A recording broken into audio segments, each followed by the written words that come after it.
In a world where Carolina Panthers fans have an insatiable thirst for Panthers news and opinions, only one podcast roars ferociously. It's the C3 Panthers Podcast. Perfect. What's the deal, Panther fans? It's your boy, Tony Dunn, a.k.a. The Professor. It's the C3 Panthers Podcast, brought to you by CarolinaCatChronicles.com, where every Tuesday night we chop up the latest Panthers news and opinions from the fan perspective. We're coming off of another loss, a yucky poo loss, where the third quarter continues to be, I don't even know what it continues to be, a bugaboo. Like, we got to find some name for the third quarter. It's like a crazy, scary animal in the woods, and I hate it. We lead every time, but damn, we lose.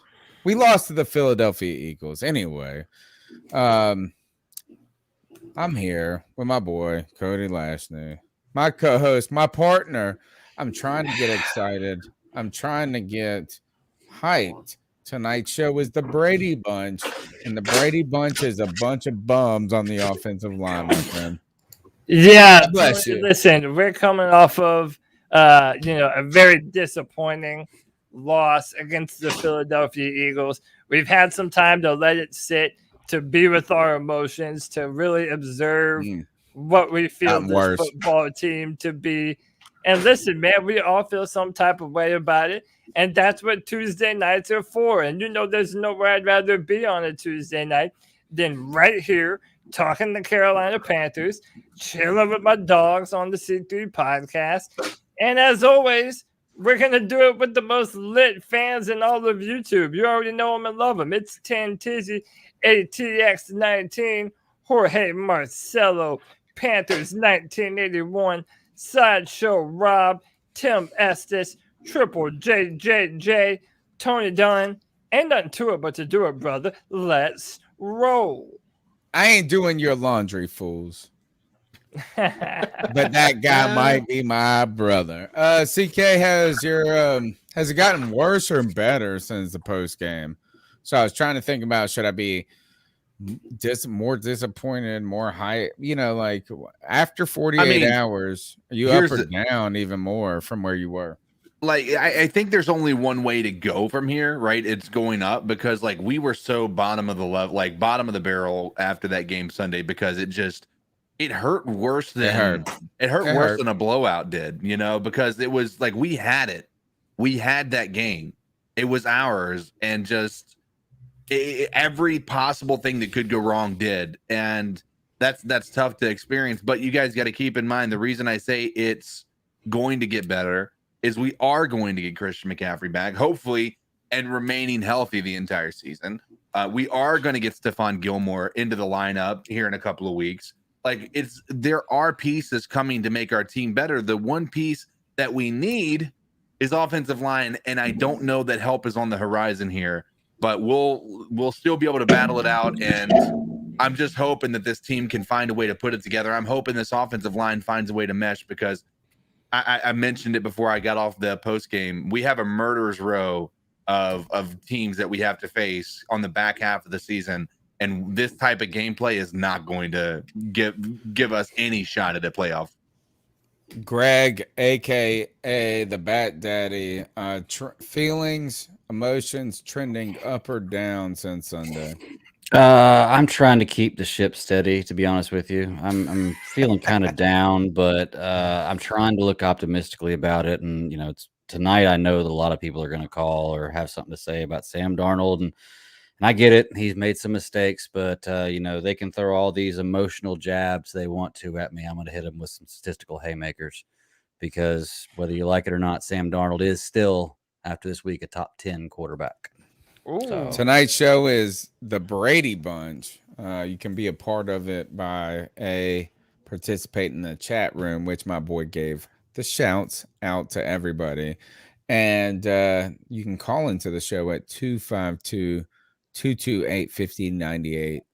That's 252-228-5098. Smash thumbs up. Be a part of our community.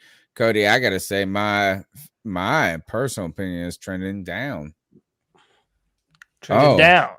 Okay. Yeah, like I mean, Okay. we're trying to bolster everybody's feelings.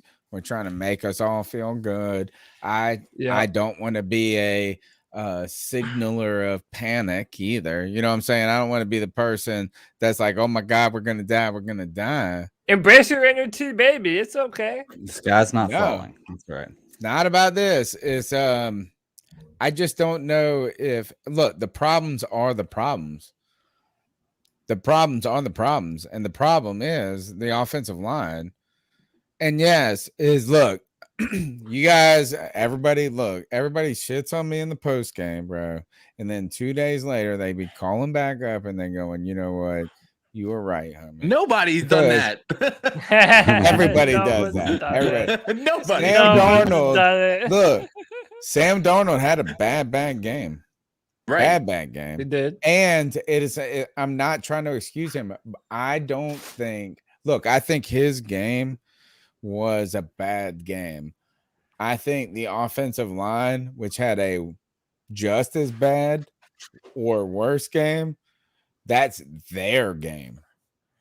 That's their game every week. That's the problem. Is Sam Darnold had a bad week, like where you're like, oh my God, missing thing, not doing his part. I believe in 2 weeks he could have a great game. I think what we saw from this offensive line is their game. That's where I'm trending down on. Like, I mean, I don't think it can be fixed that much. It might be improved by like a little skinny bit, but it ain't gonna be great anytime soon, bro. I mean, listen, it depends on what we're talking about. I feel like for a lot of Panther fans, and look, y'all know y'all can trust me to keep it a buck with you and be honest, right? We're all fighting this feeling. Yeah, that's what you come here for, man. Cody spits these honest bars at you, and you're going to take them like medicine. But at the end of the day, they're healing words, baby. They're healing words. And listen, right now, all of Panther Nation is having to wrestle with this feeling. Are we a fraud? Were we buying into the hype? Did we purchase the snake oil? Did we fall for another third year in a row of a Panthers gotcha where we start the season on fire only to turn around and shit the bed, Tony Dunn? That's what we're wondering about this football team. And listen, one of the things that we know is that this offensive line has not been good. It was not good against Dallas. It was not good this past Sunday against Philadelphia, and Sam Darnold had his worst performance. Right. And listen, no one's gonna say that Sam. I mean, Greg wants to have some words about Sam, and I look forward to hearing what that is. But another part of this is it's really hard to play the quarterback position at a high level when you have no protection. And when you're afraid of the blitz and when things are just going terrible, it's like a domino effect. Mm-hmm. And right now we're all being confronted with, man, if this is the best our offensive line can be, then it's not a playoff team. We're not the a best team our offensive line could be was maybe week 1. I don't know what the best it was. Our offensive line is worse than last year. It is. So I came on this podcast last year and said last year I said the offensive line is bad, but it's not the worst I've ever seen. Like, I mean, it was somewhat our mediocre bad. This offensive line this year has played tremendously worse. Yeah. And our coaches are not about to change it anytime soon. It's not about changing. Like, what, you can't do nothing like that. Like, you're gonna sub in one chicken piece, but again, like one spoiled ass piece. We don't even want to try Deontay Brown to put him out on the field again. Here we go again. We're having the same exact conversation week in and week out. And you know what? Before we go into the Giants game, we'll probably be having the same conversation then. Oh, what are we gonna do to fix the O-line? Now there's rumors that potentially Mitchell Schwartz from the Kansas City Chiefs. Oh, no. because they have depth that the Panthers might could trade. No, they Mr. don't. Schwartz They don't have isn't any even depth. playing. He's like he's hanging out with his girlfriend. CK, I'm gonna ask you a tough question right here. All right, do it. You're gonna be the mediator on this tough question. All right. I think Taylor Moton is hot take. Here comes hot take, Tony.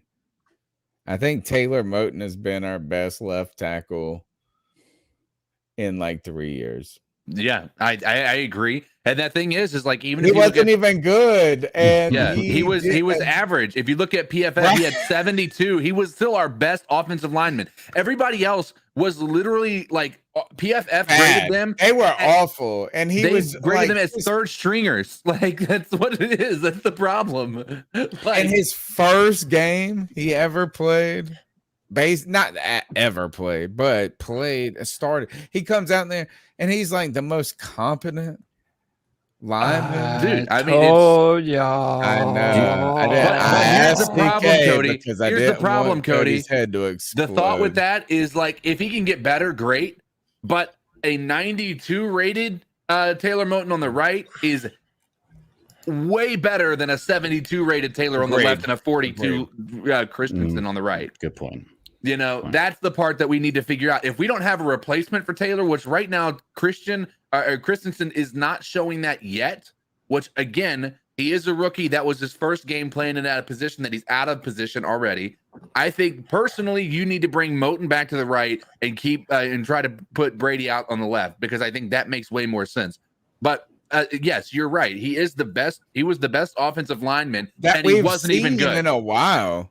And he wasn't even good. I don't want Cody's head to blow up too much here. I don't. But we got to give my man credit over there. We got to give him credit for this. Is that I don't even think that put Moton on the left permanently is the best idea. I'm 100 with CK here. Keep him on the right. Do this. But where Cody has been 100 right. Is that like if this was what it was going to be at this point, we should have at least given him some time to practice at that position. Yeah. So the idea that this is why I was like anybody who's trying to shit on Taylor Moton's and what he did at left tackle this week, I say F you guys, because the guy had to go in there at the last possible second and become the left tackle with the most limited time of ever practicing left tackle. And like Cody said, inevitably, this is where we're at. So you should have just anyway. Cody, Can I just say here is your stage, sir. But I just want to say the same thing that you just said, Tony, is also true of Brady Christensen. I genuinely believe that Brady Christensen is good enough, athletic enough, and young enough to be able to pick up all the proper technique necessary to play right tackle full time.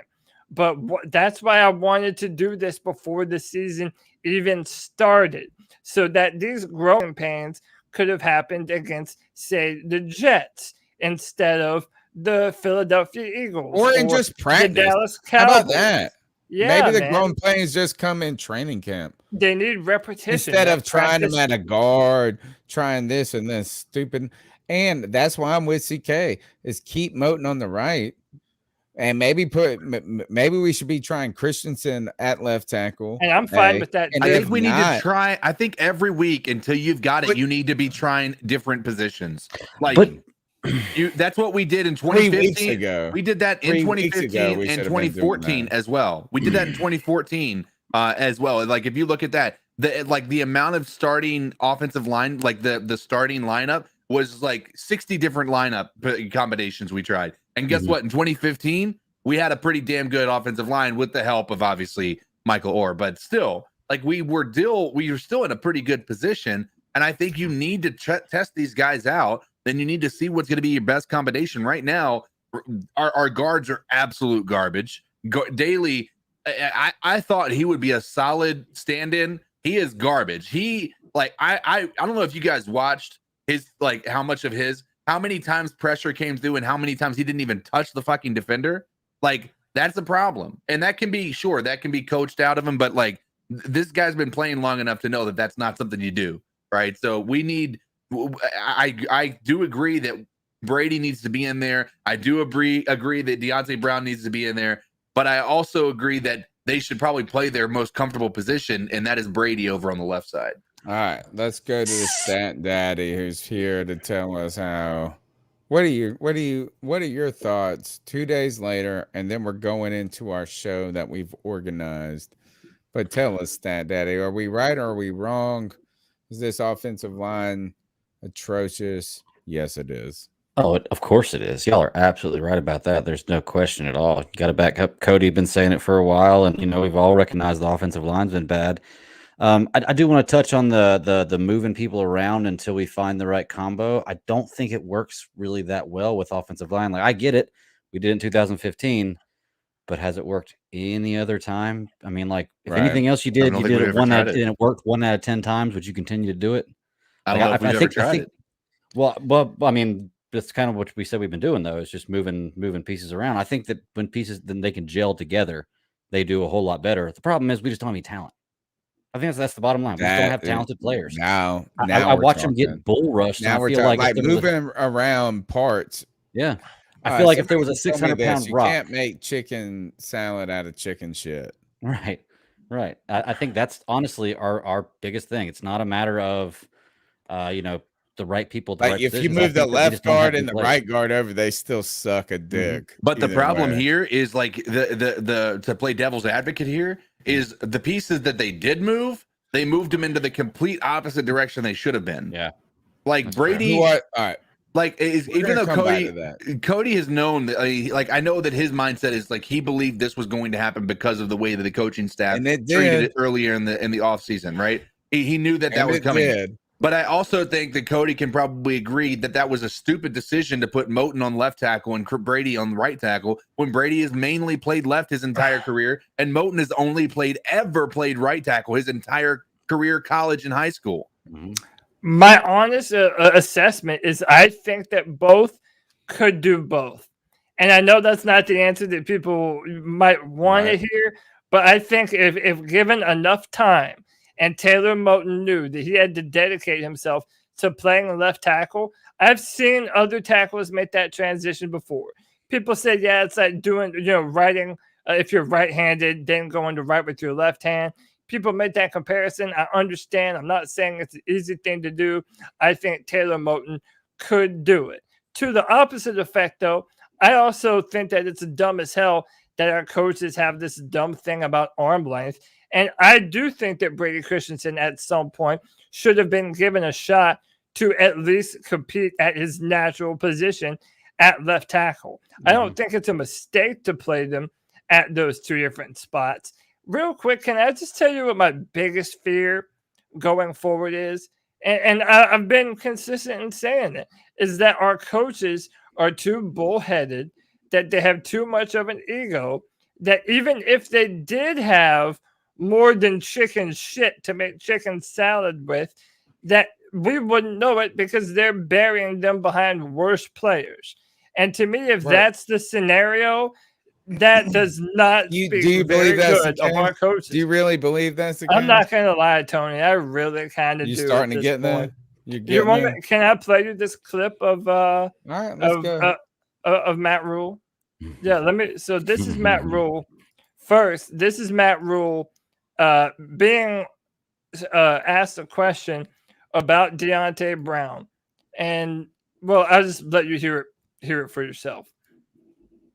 He was active for the first time this game. He's doing a good job. He's lost a bunch of weight. He's he's in much better shape than he was when we first got him. I think, he was in the 355 range, maybe even 360 at one point. He's down in that 335 range. So he's getting better and better. And, he's a guy that will continue to compete to get on the field. He also likes the color red and drives a Prius and his favorite vacation spot. That man didn't say a single fucking thing about Deontay Brown. It was he lost some weight and he's continuing to compete to get himself into the line. What does that mean, Matt?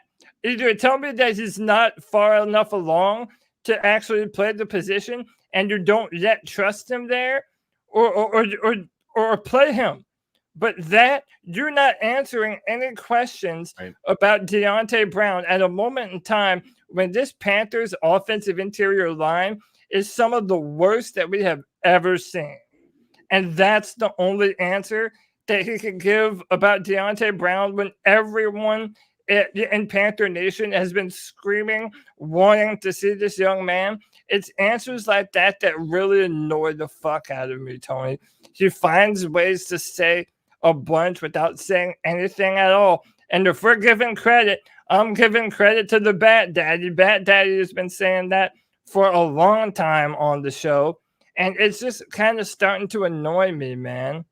He also got into I can play that clip as well if you want. Matt Rule got into more hot water about basically putting all of the blame pretty much on our defense in spite of our offensive performance.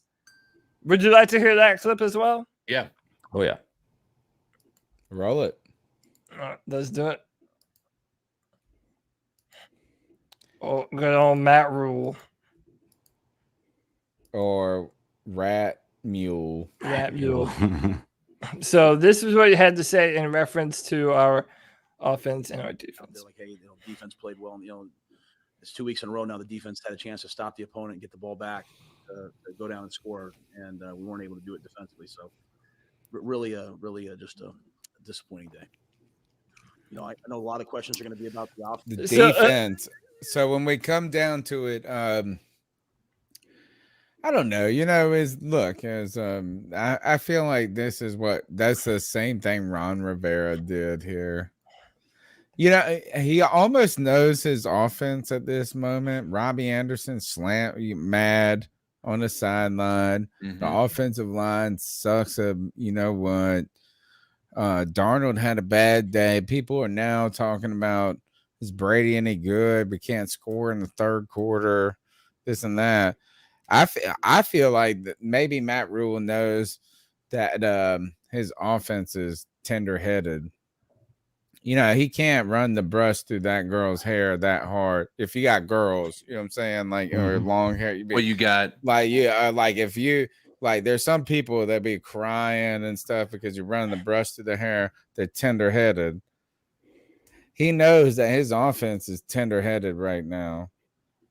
And his defense is some blistered ass, and these got some calluses on their hands. They motherfucker, they know what they're doing. He knows that Phil Snow ain't gonna go home crying after he said that.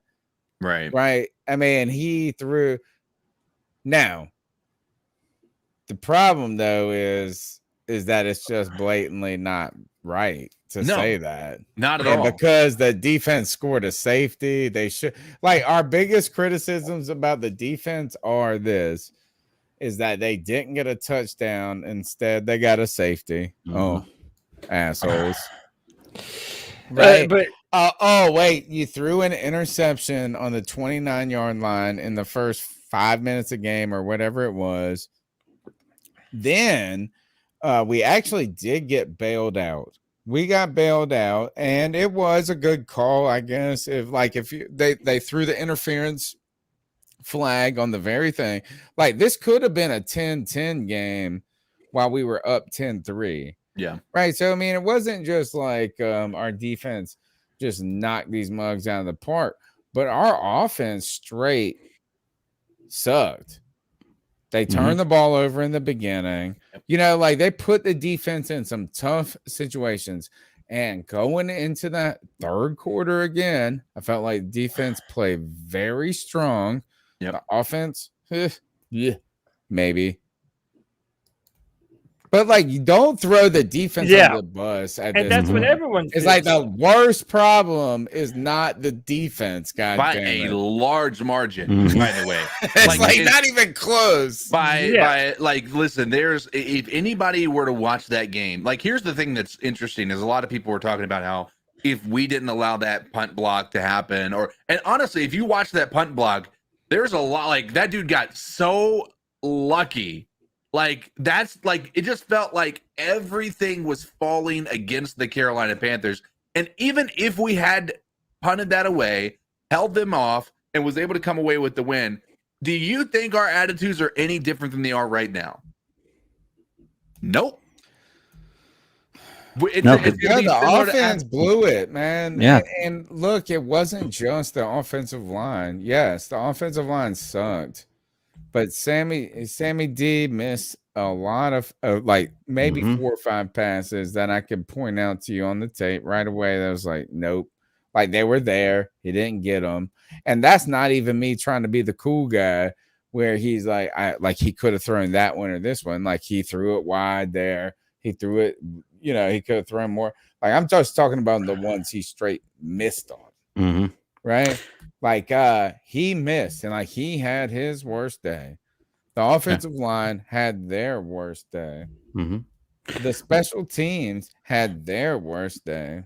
Yep. And yet, you're Matt try to tell to me that the defense take a hot shit them on at the defense. Right. Dude, it's well, when he makes embarrassing. that comment, he says, they had a chance to stop him and get the ball back. Well, I could have seen plenty of times the offense had a chance to score and they didn't do it. You want to know what I would say if I were Matt Rule? Going into the half, we got a safety. The offense got the ball back. We had an opportunity to flip that score an extra 9 points and not even let them come back. But like we let them come back and get a field goal at the end of that half. Keep that in mind because we gave the ball back to our offense and they went 3 and out and punted it right back to the Eagles. Right? There's only so much that can happen in that. Like a lot of people were mad that they weren't able to get that touchdown. If our offense was even partially competent, then we would have actually been better off getting that and getting a touchdown before half instead of giving them the ball back or letting them drive down. So like it would have been better had they actually been able to do anything. And especially with the short field, you guys keep in mind free kicks from a safety give us a pretty decent field position and we still couldn't do shit with it. So absolutely. Like if I'm Matt Rule, I'm talking about how that happened instead of just talking about how the defense could have stopped the offense. Yeah, the defense did stop the offense, but the offense that we have couldn't give the defense a fucking break. The problem is we play too different whenever we're ahead and whenever we're behind. Like whenever we're behind or the game is really close, we play in a hurry up offense and we play a lot better because it doesn't give the defense as much time to rest. It doesn't give them time to change people out. It's the way most teams play the game now. We get ahead by 7-9 points and we start to play like we're ahead by 21. And then we never get ahead by 21. And when it's I know a snowball effect, man. The time management, it's horrible. The pace, it's all infuriating. You're listening to the C3 Panthers podcast, the longest running Panthers podcast. The number is 252-228-5098. That's 252-228-5098. You can leave a message, be a part of the show. We'll play it live in just a few minutes. Subscribe, smash the thumbs up button. Cody, the storyline right now, let's get finally 30 minutes into the show. Now we execute the plan. Like we're the opposite of the Carolina Panthers. Our third quarter is the best, bro. Yeah, dude. John Gruden is in trouble. Chucky resigned. The news breaks. I don't know. How do you want to introduce this? For me, is the reason I put this the name of the show, the Brady Bunch, and I am working on a thumbnail because I was watching all these videos on YouTube about how your thumbnail needs to be better than your content, basically. So I'm working on the Brady Bunch. I was working on it. Like I said, I had to restart my computer out of stupid things. Anyway, I got this cool Brady Bunch thumbnail I'm working on where I'm going to put all the offensive linemen. I got little Joe Brady up in there. You know what I'm saying? All this cool stuff. But the reason I put this up is John Gruden's resigns in kind of a 48-hour fashion. Ed Ogeron, the LSU coach that we know from the great picture of him with his 20-year-old girlfriend. He's the head coach that wins the national championship just 2 years ago, right? 3 years ago, tops. He's likely on the hot seat. Now, Joe Brady, his name is kind of linked to both of these storylines for various reasons. Gruden, Chucky, I don't know how you want to handle this conversation. Is this about Joe Brady on this podcast? Is it about John Gruden and I think it's AOL important. emails? I think it's important we talk about both. So right now, Joe Brady is one of the odds-on favorites. No, Like he's at like For minus what? For who? 7. What job? The Which Raiders job is he job. He's more at of a he's at favorite? minus 750 or something like so that. insane. And really, this has gotten I'm me with you, thinking. Pat Daddy. It's gotten me thinking even more about Joe Brady. And what did I say about this football team before the season started? That everyone had a shitload to prove, right? And even Joe Brady, like going back and thinking about it, my man had one season and he wasn't even the full-time offensive coordinator. He was third down in red zone. That's what Joe Brady's job that year for the LSU Tigers Now he's was. speaking our language, Greg. Now Dude, he's starting to talk like what he's I'm been painting saying. out the entire picture, right? That yes, was it one of the best offensive seasons that a football team has ever produced? Yes. But did they also have Jamar Chase, Justin Jefferson, Terrace Marshall Jr., Clyde Edward-Helaire, and a bunch of other premium players on that football team? Yeah, they Burrow, did. right? And you know what? This entire time, you're right, Tony. I've given Joe Brady a large portion of the credit for orchestrating that LSU football team. But it's 2021. He is no longer a coordinator for the LSU Tigers. He is the offensive coordinator for the Carolina Panthers. And when your offensive line is struggling as much as it is more than fair for all of us to sit here and say that we have been underwhelmed by his play calling, especially in that third quarter, man. He continues to lay an egg, get very conventional, run a lot of running plays right up the A and B gap. It just doesn't make a lot of sense. Yet the man continues to be a name that is still apparently coveted very highly, man. You have heard his name already. And again, when I say floated, I'm talking about on Twitter and just people in the media in general bringing up names Linked. that might be Linked. Yeah, His name has and been linked. Let's for look. sure. It's like, I mean, we don't know. We're not anywhere close to the point of these names like being interviewed. Real, and, right? you know, Yeah. yeah. But the names immediately come up by people that aren't us. Yeah. How about that? Let me say this Right. about Brady is that y'all the problem, or not the problem, my stance with Brady has been this, is that you got that people sold him immediately. They wanted him to be the next Sean McVay or whatever, like this super brilliant dude where he is more valuable than a normal offensive, like even a average to good coordinator. Like he is a extra piece because he had one season under Sean Payton.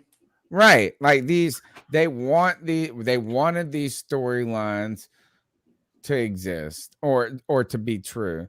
And you know what is, I hoped Joe Brady was going to be some sort of guy, some sort of like master chess player, like what do they call the super chess players? Savants. No, yeah, they're savants, but they're grandmaster. Like I wanted him to be a grandmaster of offense that sort of like revolutionized the game. Sure, I would hope, and everybody would hope he was going to be that. But people, because they wanted him to be that, thought that that was the case. Like, I mean, like you said, is that he had never had the full responsibility entirely. Yeah, like we linked him to this crazy great offense in LSU. We linked him to Sean Payton, and people wanted him to be the next Wonder Boy or whatever. And I will give Joe Brady credit for this, as I think he has been adequate as an offensive coordinator for the Carolina Panthers. I think he's done well as in taking over the full responsibilities. Like imagine what it would be like for you, your first year on the job, in a big role that you are suited for in a way. But like, let's not act like we all just walk on the job and all of a sudden we revolutionize our job position or whatever. I think he has been adequate and I would say better than average. Like, I don't think he's been a hindrance to us. There are some serious questions, and that is why the fuck is this third quarter so problematic? But I don't think when I look at his play calling, I don't think this offense looks unprepared. I don't think it looks out of sorts. I don't think it I think it's been like it's a little bit of everything. It's a bad offensive line. It's at times poor execution, and at times things just ain't going right. But I'm not ready to say that Joe Brady sucks, but I'm also not ready to hire him as my head coach. Sure. And the way that I like to be fair about this is I think that Sam Darnold and Joe Brady would both look much better than they currently are if they had some semblance of protection and good run blocking. And I would look better if I had a bigger dick. That's like shit in one, wish in one hand, shit in the other, and two. No, of course. They just don't have either. They don't have that, Cody. Look, and they don't have a better line, so it can't be ifs and what ifs and if my aunt. You tell them. We still can't get this. if my aunt had nuts, she'd be my uncle. Mm-hmm. But you might get canceled for saying that today. So yeah, maybe I should pull that one back. Who got canceled? By the way, Gruden got canceled. Maybe we should segue to that. Yeah. You went to the Gruden thing? Yeah, to talk about it, because I think we're in. I would like to at least speak on it. Not that I am, I know. I can't wait to hear about this role model, but listen, there's a couple of pieces to this. Number one, John Gruden handled this the absolute worst possible way he could have fucking handled it. Period. Okay. Right? Yeah. I haven't followed a lot of it. I haven't either. Yeah. So basically, the first thing I heard was that there was an email that came out where he said the dude's lips were the size of tires.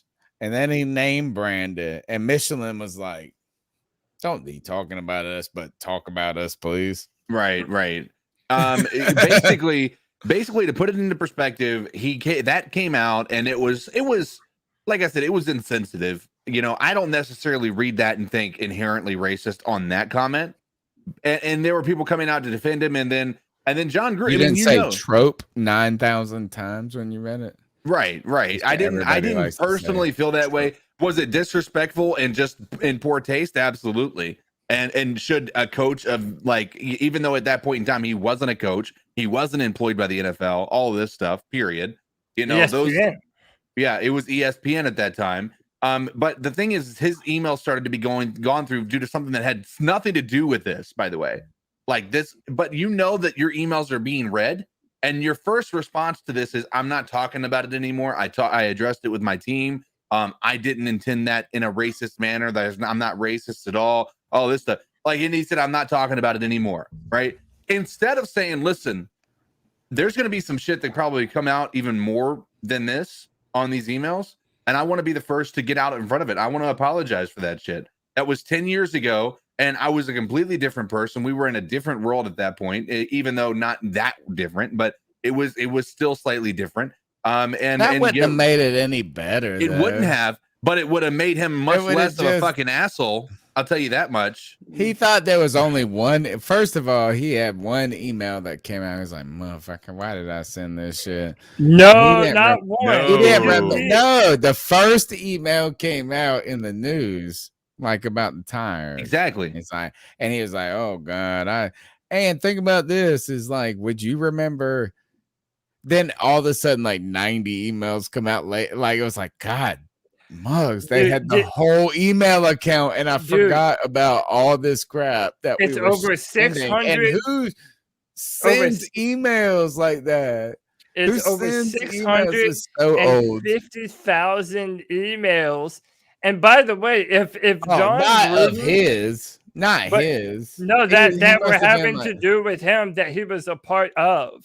It was between him and the Washington football team. The there's Allen not dude. that That's many. what. That That's seems a Yes, bit sir. Tony, extreme. you just said you That's haven't been following the impossible. I don't conversation. believe that. That they said that there were 680. that Hold many on, of let me them. do some No, math real But hold quick. on, Tony. I can't even delete No, that Tony, many you need to listen to me. emails. This is what the story was too.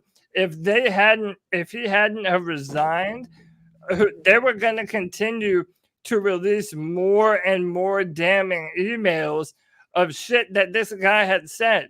And this is my take on the John Gruden thing. You had to fire this guy.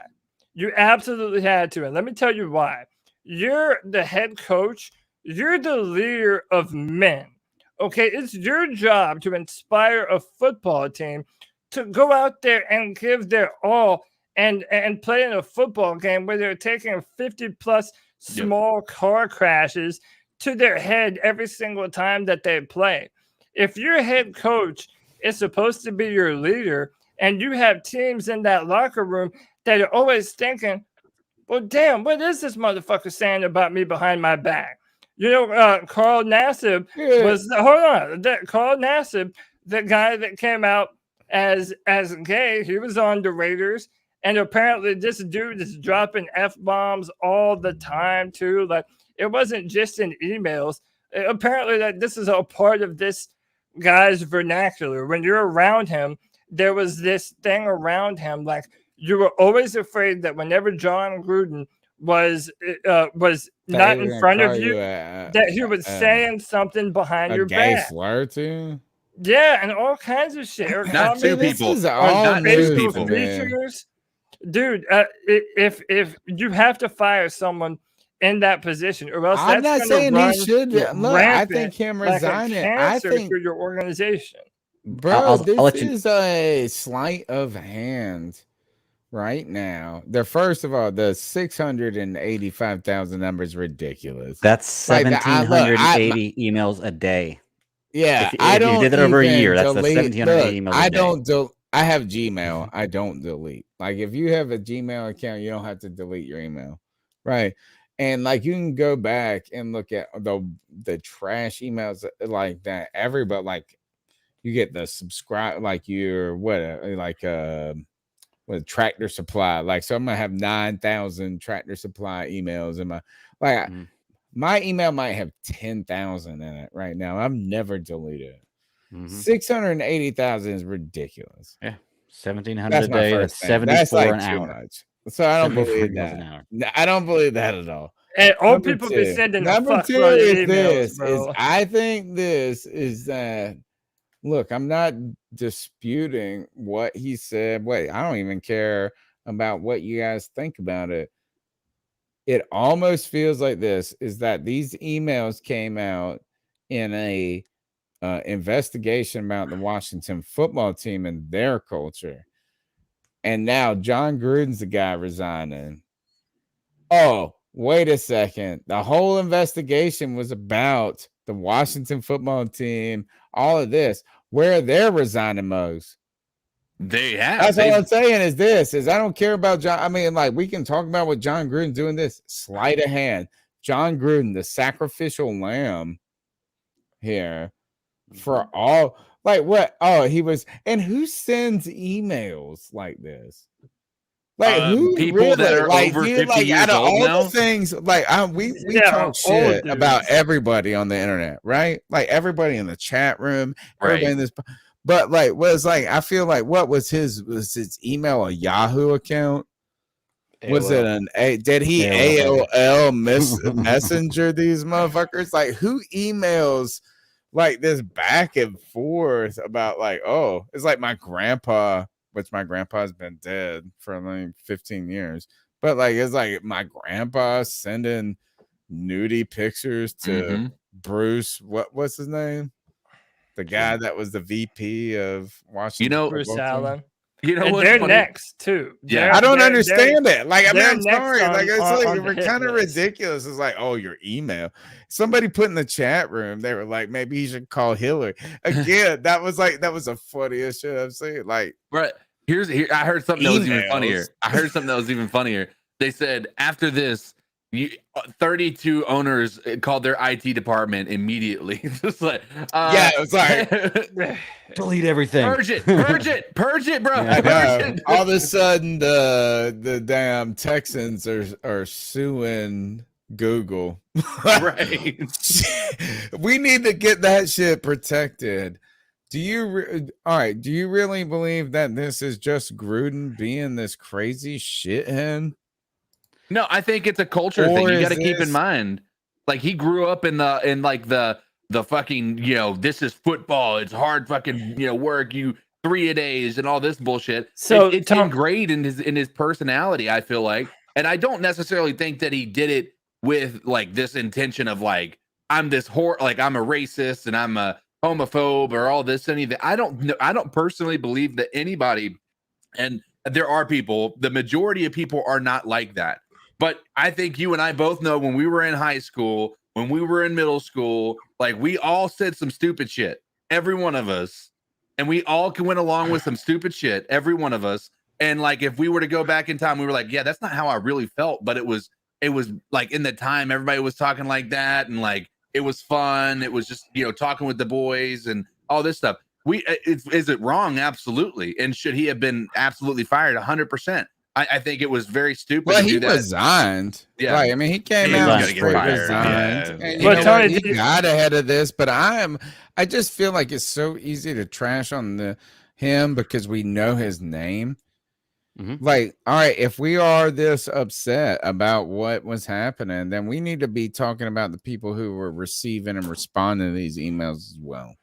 Yeah, You and know, there's going to be more repercussions for a lot of different people that are going to come out of this. Everybody's already talking about the I don't Washington think football so. team. This shit's gonna Dude, pass over. Like The look, it's NFL a has been looking sacrificial for a lamb, bro. reason to get rid of Dan Snyder for fucking 10 years No, now. they have not. That's why they have all these emails, Tony. They've been looking for They're- reasons to keep them. They want Dude, this is all Bezos, a- dude.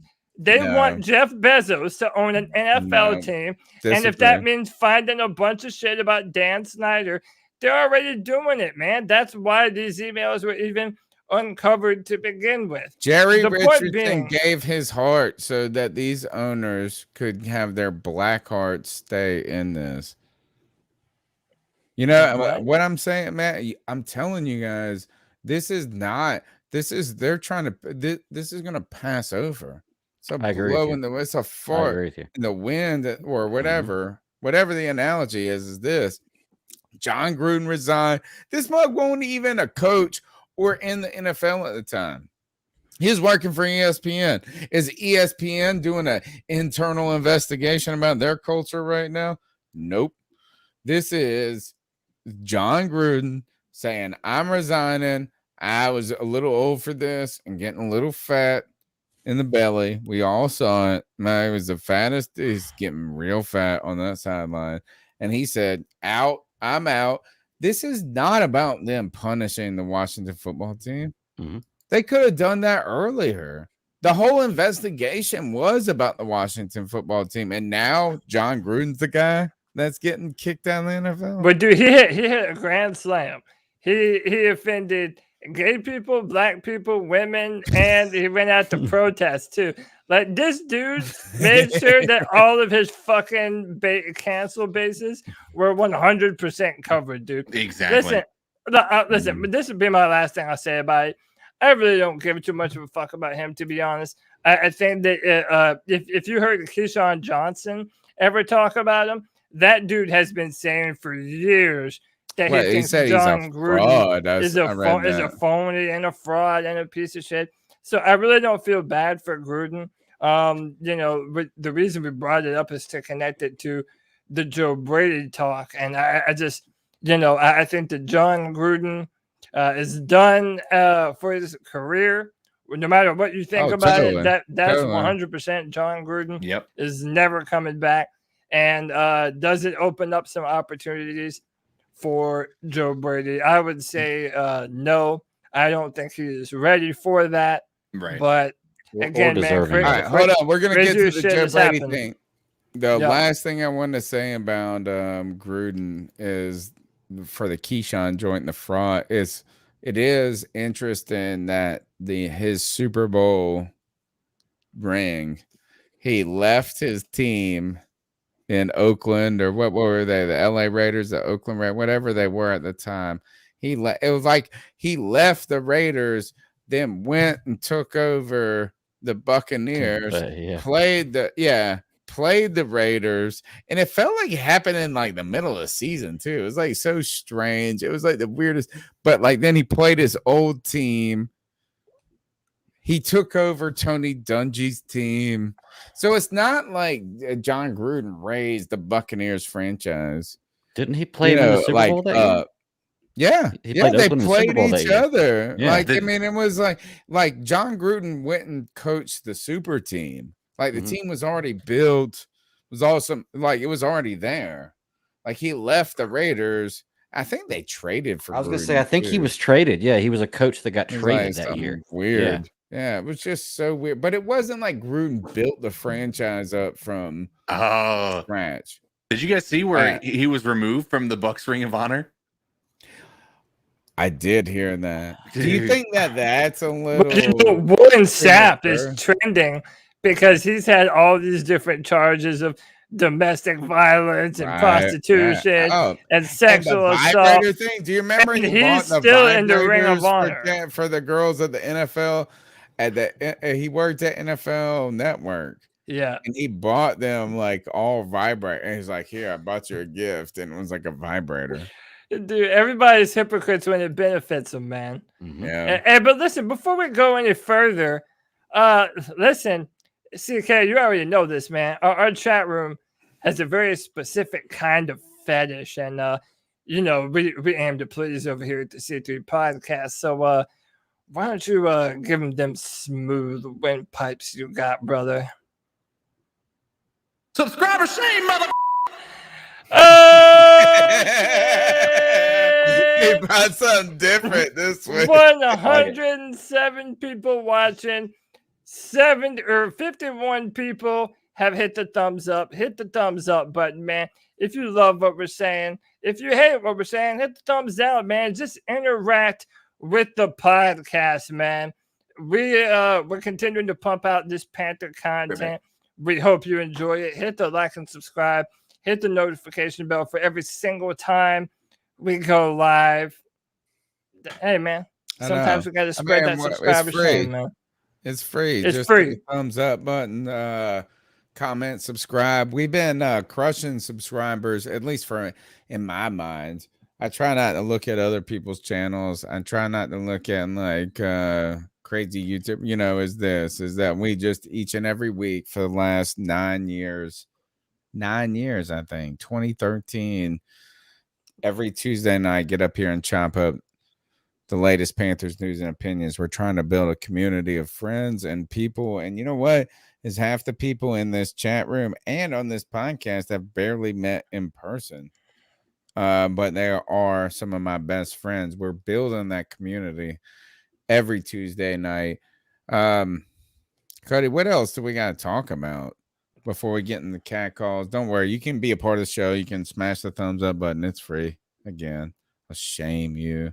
You can call in at 252-228-5098. You can check us out on iTunes, TuneIn, Stitcher, wherever you get your podcast the day after. Syndicate that. What else is there to talk about? I feel like Joe Brady. Oh, we didn't mention this, is that his name, we were talking about the Gruden joint, but Ed Ogeron on the hot seat, just because he's kind of like he's like the water boy. He's like the guy from Waterboy, like he's got that voice where you can't, like, you barely understand what he's saying. My name is Ed Ogeron. Go Tigers. Go Tigers. I eat crawfish heads for breakfast. That type of thing. My wife made the crawfish head too fat last night. It was actually pretty good. I really liked it. Actually like that. It was actually pretty good. Go Tigers. Exactly. That's the exact thing. So he is under fire and duress because he had a great season. I mean, he only won a national championship with his team just 3 years ago. So, I mean, guys, the hot seat is here. But every week people want to fire him. Number one. Number two, they're losing. Number three, he said, I was really surprised. I was really surprised about their run attack. And then everybody got on him because the only thing the opponent does, when they play Kentucky, and they're only a run team. So it's I was surprised about the run. Like, what do you mean you were surprised? Like, that's all you saw coming in. We didn't really do any films. We thought they were going to run the football. We really tried to make sure that they didn't run the football, but overall, they run the football pretty damn good. I gotta say so much of them. They did a pretty good job. Go Tigers. Exactly. So now Joe Brady's name, because he was with the LSU team, and obviously their offensive coordinator, passing attack, whatever person. So Joe Brady's name, we talked about Gruden, link there, LSU. Joe Brady sucks in the third quarter. Is he going to be our offensive coordinator? Do you want him to leave? And does it matter? I mean, listen. Again, I'm not ready to ship any of these guys off yet. Like, I know everybody's ready to be done with Sam Darnold and throw him in the trash and move on. And Joe Brady too. And I have my meaningful criticisms of him as well. But again, I want them to have the rest of the season, a full 17-game season, to see what they can do. And then at the end of this year, yeah, I'm not opposed to moving on from everybody if that's what needs to happen. Now, will that happen? No, we all know better than that. But I mean, Joe Brady has essentially the rest of this year to prove that he can mount an offense that is effective. And it's tough to do when you have no pass protection. Sam has no time to throw the football. I think there have been some times, especially throughout 5 weeks now, that he has called some good plays. We just have to continue to find that rhythm. And it's easy to hold a magnifying glass over all the bad things when things are going bad. And yeah, they're going bad, but I would preach a little bit of patience. If I'm Joe Brady, to me, going back to LSU, that's a step backward. Why do you want to be a recruiter and always have to get phone calls about, oh, this such and such student didn't show up for class, or oh, such and such, their grades are slipping, or whatever? No, now you get to be in a professional space where you get to be around professional football players. And I mean, anything other than what he's doing now, if it's not a head coaching position, it's a step backward.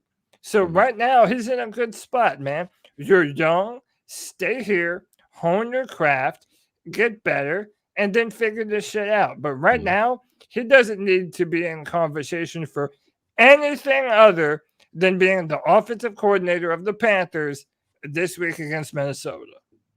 100% agree with you right there, man. He hasn't done anything to make me want to get rid of him, but he also hasn't done anything to make me brag about him. Yep. The guy's just he's been middle of the road the whole time. Had some impressive stuff, some really not impressive stuff. There are things I want to see him work on, but there is one thing for sure, like you said, Cody, he damn sure has not done anything to qualify him being a head coach. There are a ton of guys that should be a head coach ahead of him. Not saying he can't do it one day, but he ain't there yet. Sure. I don't think he's close. What's the bigger stretch or surprise is that if he was the head coach of the Las Vegas Raiders next year or the head coach of the LSU Tigers? When I say stretch or surprise, not what you expect to happen, but like what position, if he was to get either of those positions, which of the two does he most deserve? I guess is the way I'm saying that. It's like, which one would you, if you could magically put him in the right position, and those were the only two options, which one is D1? Would he be a better head coach in the NFL or better college head coach at LSU? Neither of them, man. Like, dude, He hasn't proved anything. If I was a fan of LSU, well, then why is his name with all of this? Raiders, Every time he had 5 head coaching interviews last because he year. won a national title in a year they broke a record for a high-powered offense. Had he much been it. on any other team that year, you would not know his name. Had they had a different quarterback that year, you would not know his name. That's all there is to it. I mean, he was He the wrote a really the good thing- team. He was the passing game coordinator. Mhm. Like, Yeah.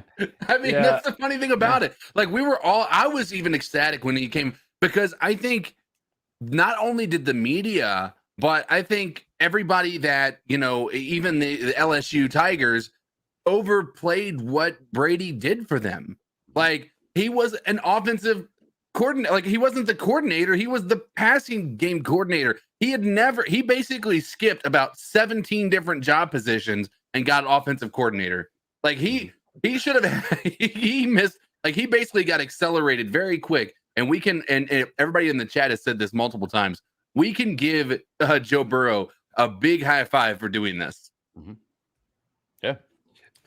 So I heard what my boy Clip Brock, you can listen to him on Pirate Radio 1250 92.7 in Greenville.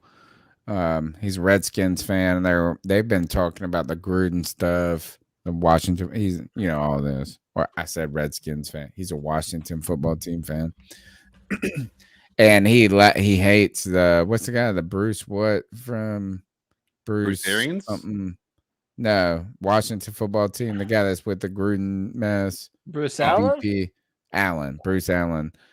And what they say about him is that he was born on third base. So like he was already in an advanced position, ready to score the whole, and so that they say he was born on third base and lived on third base. Like he don't like, so he's born in a great spot, but He was never a trust fund advanced. child. Never had to work Kind for of like, I anything. mean, he's been 19 years in the NFL as a VP and ain't done shit. Yeah, hasn't done a damn thing. And the idea that what you guys are saying is kind of Brady was born on second base, like a little too quick. Yeah. Again, my question is which one would be the overshoot?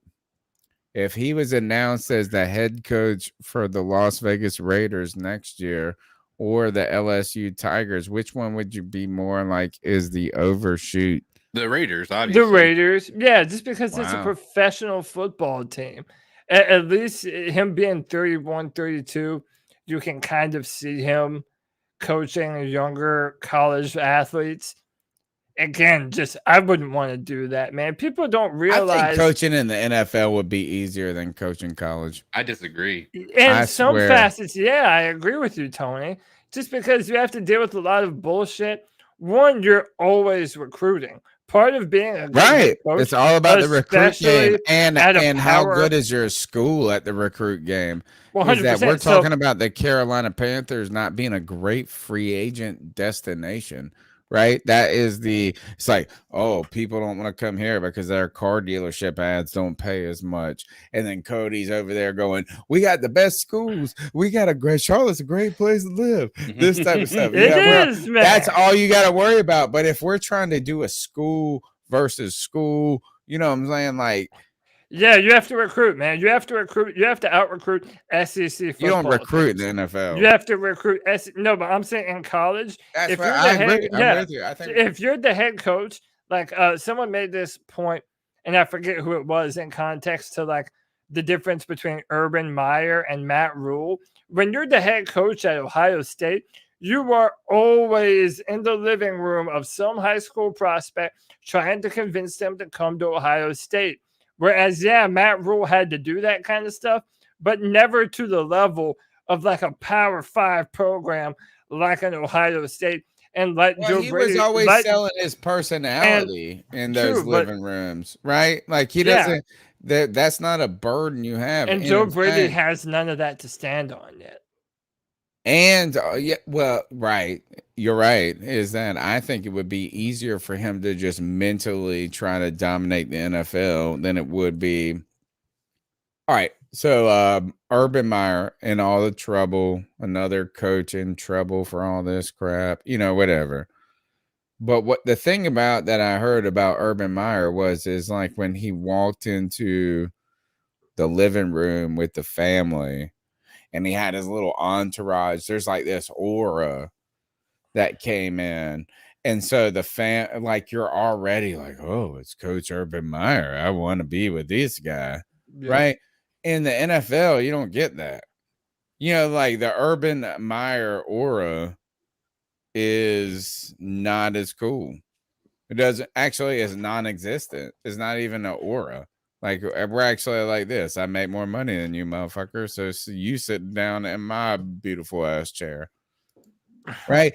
So I don't think the NFL is about the personality of the coach as much in recruiting players.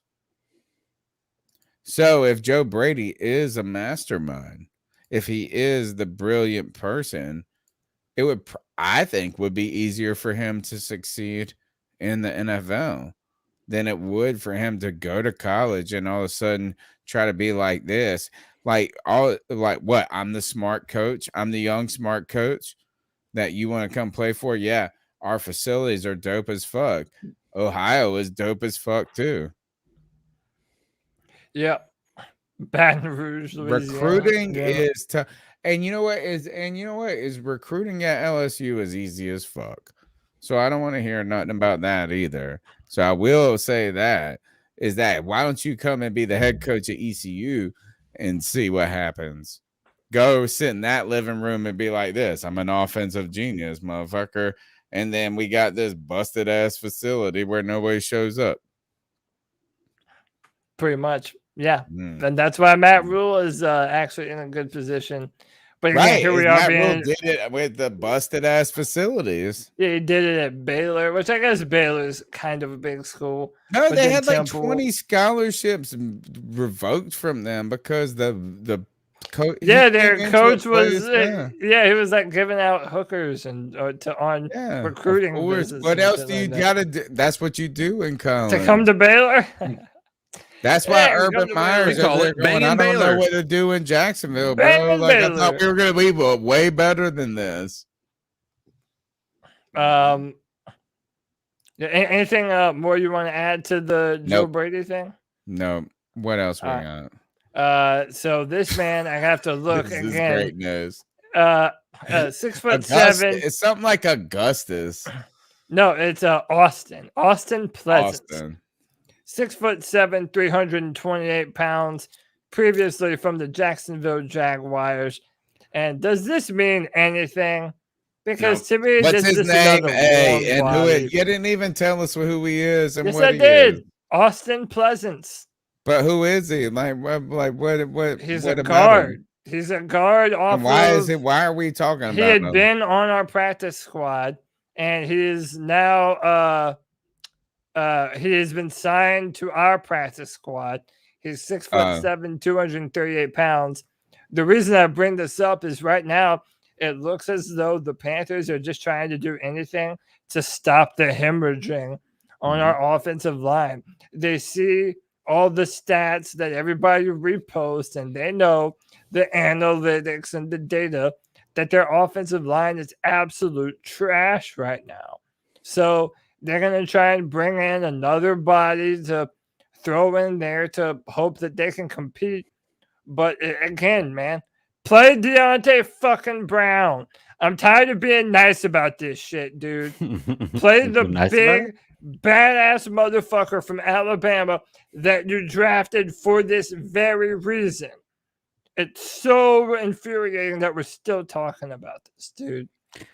What if there's like a master plan, like a 3-4 year plan where they're going to draft players and not play the good ones just so that way they can be just bad enough where they can get a good draft pick, but just good enough where they're showing improvement. And then all of a sudden, year 4, they start all the people they've drafted. Well, hey, we're in year... the woodworks and we just explode. It can't work that way. You've been watching way too many. We're in year 2 and year 3. Arc to them. Year 3 is when Deontay Brown, or not Deontay. Year 3 is when Matt Rule is traditionally known to have his best year as a head coach. So the first 2 years are not that great. It makes it easier.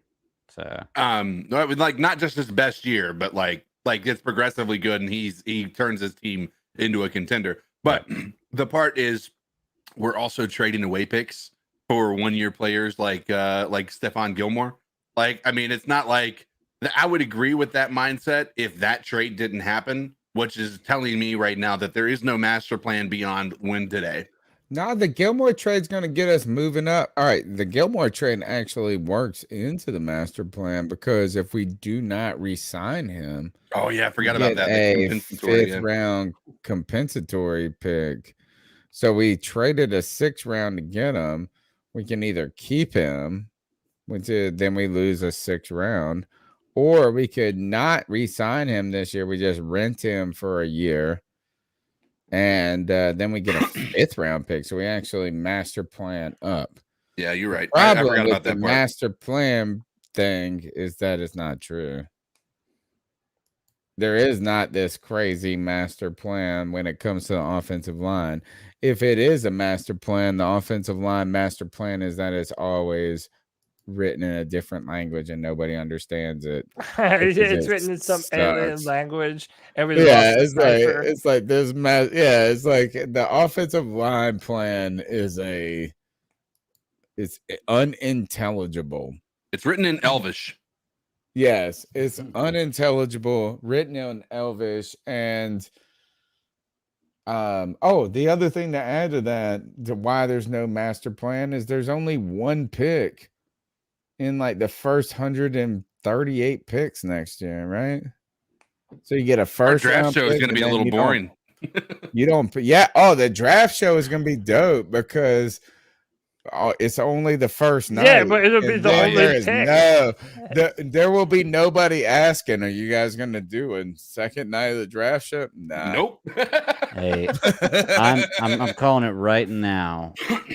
Draft before the draft, Carolina makes some kind of huge splash to get a high first round pick. I'm talking like a Christian McCaffrey, DJ Moore trade, something so like that. Have two first round picks to get like a top 10 first round pick. Carolina's we're gonna have that already. To trade them both for Deshaun Watson. Yeah. Shush. Hey, shout out to 89. Shout out to 89 J Stubbs, Slater, Creed, and Trey Smith. We could have got them all. Yeah, I won't even mention this to y'all. Trey Smith might be the best left tackle in the NFL in general. Rashawn Slater might just be the best left tackle in the NFL.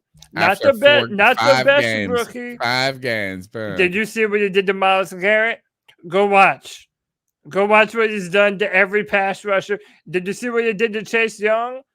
Did it again, too. We might have pretended. And again, listen, I think J.C. Horn's going to be lights out. But it is now a very real possibility that we I cried when we picked J.C. Horn.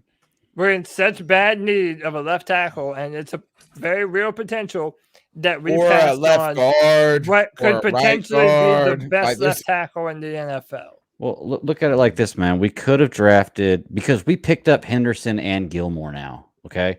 So we could have drafted an offensive lineman and still ended up in the same position we are in right now with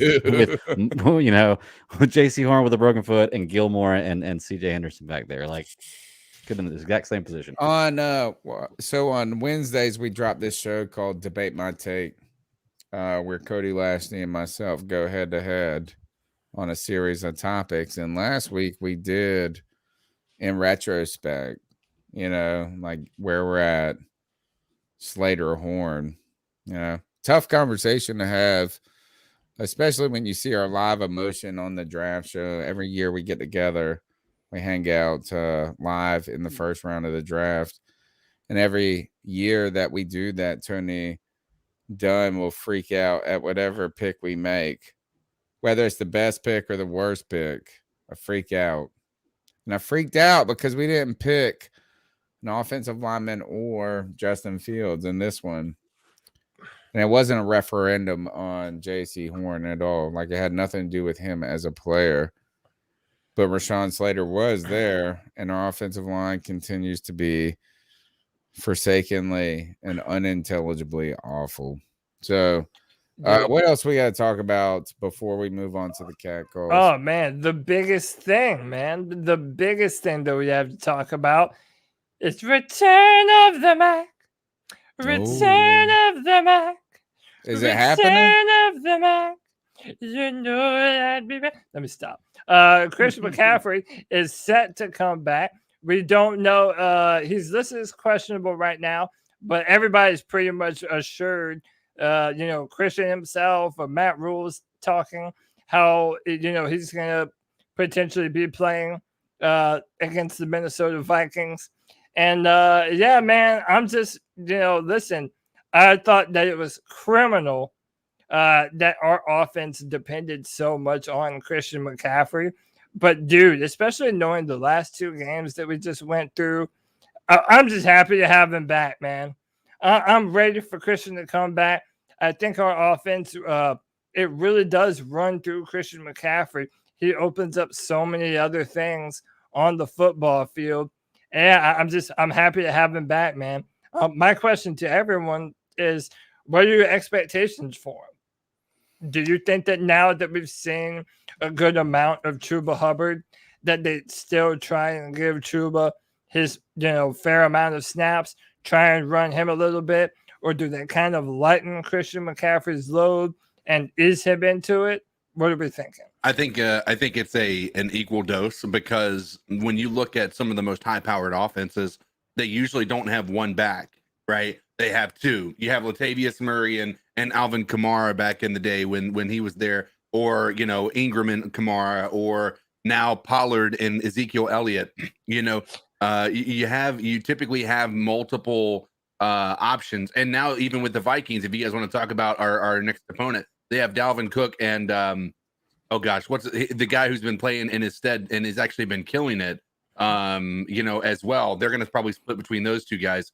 I think it's imperative when you have a running back that is as explosive as Christian McCaffrey is, being able to split those reps, I think will offer longevity for him, and also keep the opposing defenses on their heels. Agreed. I think Christian McCaffrey, as much as I love the guy, he's so explosive. He's such a great player. I think he's a top 3 running back and a top 3 wide receiver as well. I honestly would start putting him like in the slot, maybe half the time that he's playing now. Like, line him up as a receiver. Chuba Hubbard can carry the ball just fine. Christian McCaffrey does way more damage in the passing game than he does on the ground. He's a very great runner, but he always has more passing yards than he does rushing yards. I just think to preserve his longevity and to like TK was saying, kind of give the defense something different to look at, put him in the slot, man. He's one of the I think he might be one of the best receiver in the NFL if you give him the opportunity, to be truly honest with you. I think he has the best hands maybe ever through his tenure in the NFL. God, like, we have to look at it through like 4 years. Yeah, he's dropped like 3 passes, I think, in his career. I mean, the catches he makes are sick. Cody, what do you think? How about that? Well, I think, number one, that I want to thank Robbie Bud for the $5. He said, appreciate you, C3, always keeping it real. Love you, Robbie. Glad that you can hang out with us, bro. Yeah, I'm pumped, man. I'm happy to have Christian back. Like I said, I didn't like that our offense was so dependent upon him.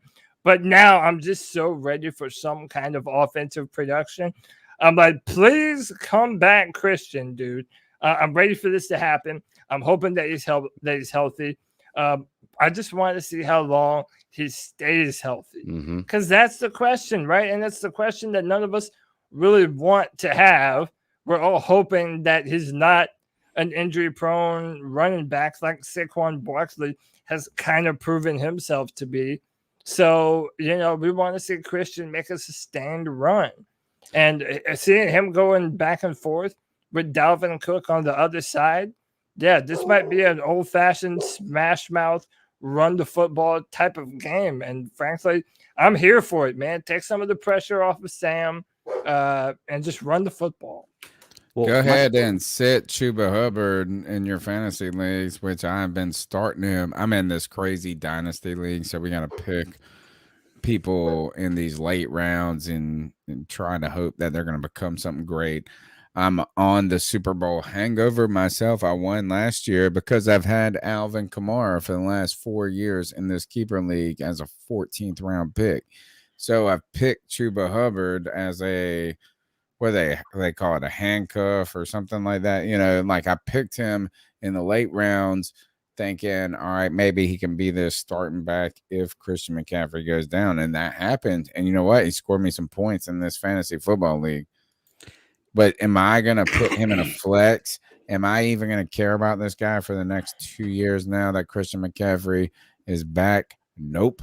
Probably no offensive coordinator can resist the urge to play Christian McCaffrey every snap. Can I? They're not going to split it. They're not going to do anything like that. Is this just going to be Christian McCaffrey all day? Christian McCaffrey.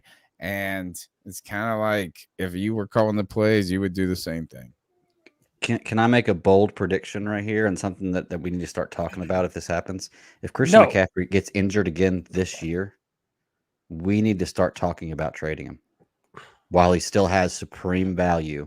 We can't build our offense around a player that's only on the field for 6 games a year. No matter how explosive he is, I love Christian McCaffrey, and I want him to work out and be healthy. Trade a hurt player, though. Man, he's missed a lot of time in the last 2 years now. Last year, he got injured. He came back for a game, then got injured again, without for the whole season.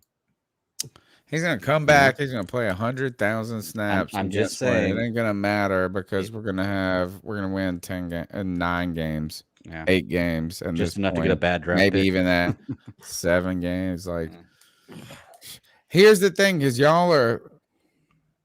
Good night, Lynn. Y'all are too hype. Y'all are too hype about Christian McCaffrey coming back. We should have won this game without him. Agreed. See, I would have been mad hype about him coming back, about our kind of prospects going forward, if we had been coming off this win on Philadelphia, right? If we had been coming off of that and we say, oh, Dallas, we learned from our mistakes. We ran into a buzzsaw. Like they're clicking, they're humming right now. We had a bad game on the road. Now we took care of Philly. It won't beautiful, but we took care of it without Christian McCaffrey. But we didn't do that. So now we're sitting here begging for Christian McCaffrey to come bail us out of jail. Mm-hmm. It would have been way cooler if we were picking Christian McCaffrey up to go to a party. Mm-hmm. Rather than his ass trying to come bail us out of jail. Mm-hmm. That's a good way to put it. Do we got anything else that we got to go to before the cat calls? I don't know. What else is going on? So we've talked about Joe Brady. We've talked about... we're like 10:25 into this joint. What else? There's got to be 1 or 2 more things to talk about. I said let's let the cat calls dictate the rest of the flow. All right. Let me see. Let me see if I ain't even got them pulled up yet. Tell them how they can find our stuff. Well, I tell you what. How about this? My man Jeff asked me a question. He said, "Cody, answer this question for me, bro. What quarterback in the NFL meets expectations with no running game and no offensive line?" Yep. Jesus, dude, you see some fucking what? Yep. Thanks for fucking idiot letting me know, CK. Yeah, no problem. Dude, every single show now we get fucking some crazy dumb asshole in the chat spamming shit. Apologies for anyone that had to read that dumb shit. Jeff said, Cody, answers this question. What quarterback in the NFL meets expectations with no running game and no offensive line? And listen, right now, the 3 that come to the top of my head that can do that without offensive lines are Patrick Mahomes, Justin Herbert, and once upon a time, Deshaun Watson. And I think I'd put Russell Wilson in that category as well. But other than that, unless you have an elite level runner or quarterback, yeah, there aren't too many I would put in a position to be able to do something like that. That's why I'm not freaking out over Sam.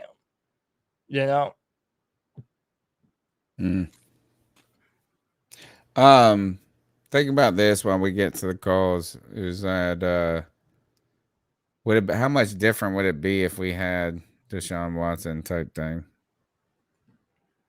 You know, like would it be my point? Y'all don't want me to start talking about this, man. Nah, I mean, think about it. Actually, I'm starting to get to this point. Is that yes?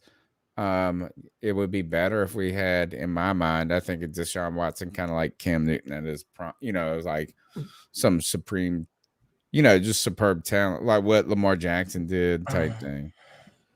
They can make up for so much, but it would almost imagine if it took what did you say that we needed to trade for Deshaun before he started putting dicks on people's faces?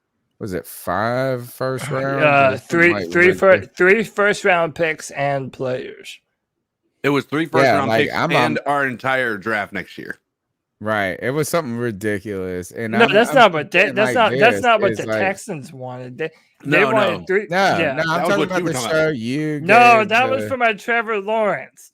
I said let us. Oh, that was for Trevor Lawrence. I said let us keep one draft. My point, and then the next 2 years trade everything away. I almost would just we didn't do that. Trade. I need those. Like it would be better just to have 3 first round picks and just do offensive line, and then get a quarterback who's close to the conversation. You know what I'm saying? Like at this, like instead of just having a great quarterback with no offensive line, when will the Carolina Panthers have an offensive line? The answer is never. Never. But you can call in to the C3 Panthers podcast right now at 252-228-5098. Let's jump into these guys. So what are your thoughts on catcalling? Yeah, it's pretty. You shouldn't do that to somebody. And how did that make you feel? Very uncomfortable. So how do you think catcalling makes the person feel? It feels good, like. Who's that cat sitting in the back corner with his face buried in his nose? Who's that kid that can use one?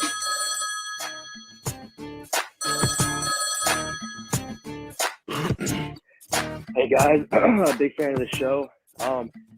I think this is pretty simple. I think we've been touting this same problem for the last 10 years, and you guys know what I'm going to say. It starts with the offensive line. It's a domino effect. We just can't put together consistent drives on offense. We cannot control the game. When you can't control the game, our defense is really freaking good. And if it wasn't for our defense, we might have been beat by 21 points today. But you can't expect the defense to make big stops in the fourth quarter when they've been on the field 75% of the game at that point. It's a thing. You got to fix the offensive line, and if it were me, if I'm the GM, this might be controversial. I want to hear y'all's opinion on it. But to me, Andre Dillard, he kind of shut down our superstar, as we like to call him, and Brian Burns. And, I'm trading Dante Jackson for Andre Dillard and whatever else the Eagles want straight up. If that's what it's going to take, if that's what it's going to cost to improve the line, then so be it. Dante had 2 picks today, but we only got 3 points from those picks. Picks aren't as valuable if your offense can't capitalize on them.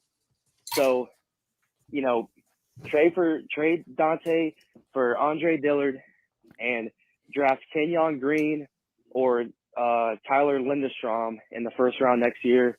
And in my opinion, we'll actually be a legit playoff team next year. I completely agree with this caller about what he's saying with the offensive line. I kind of like the trade pick that he offered there.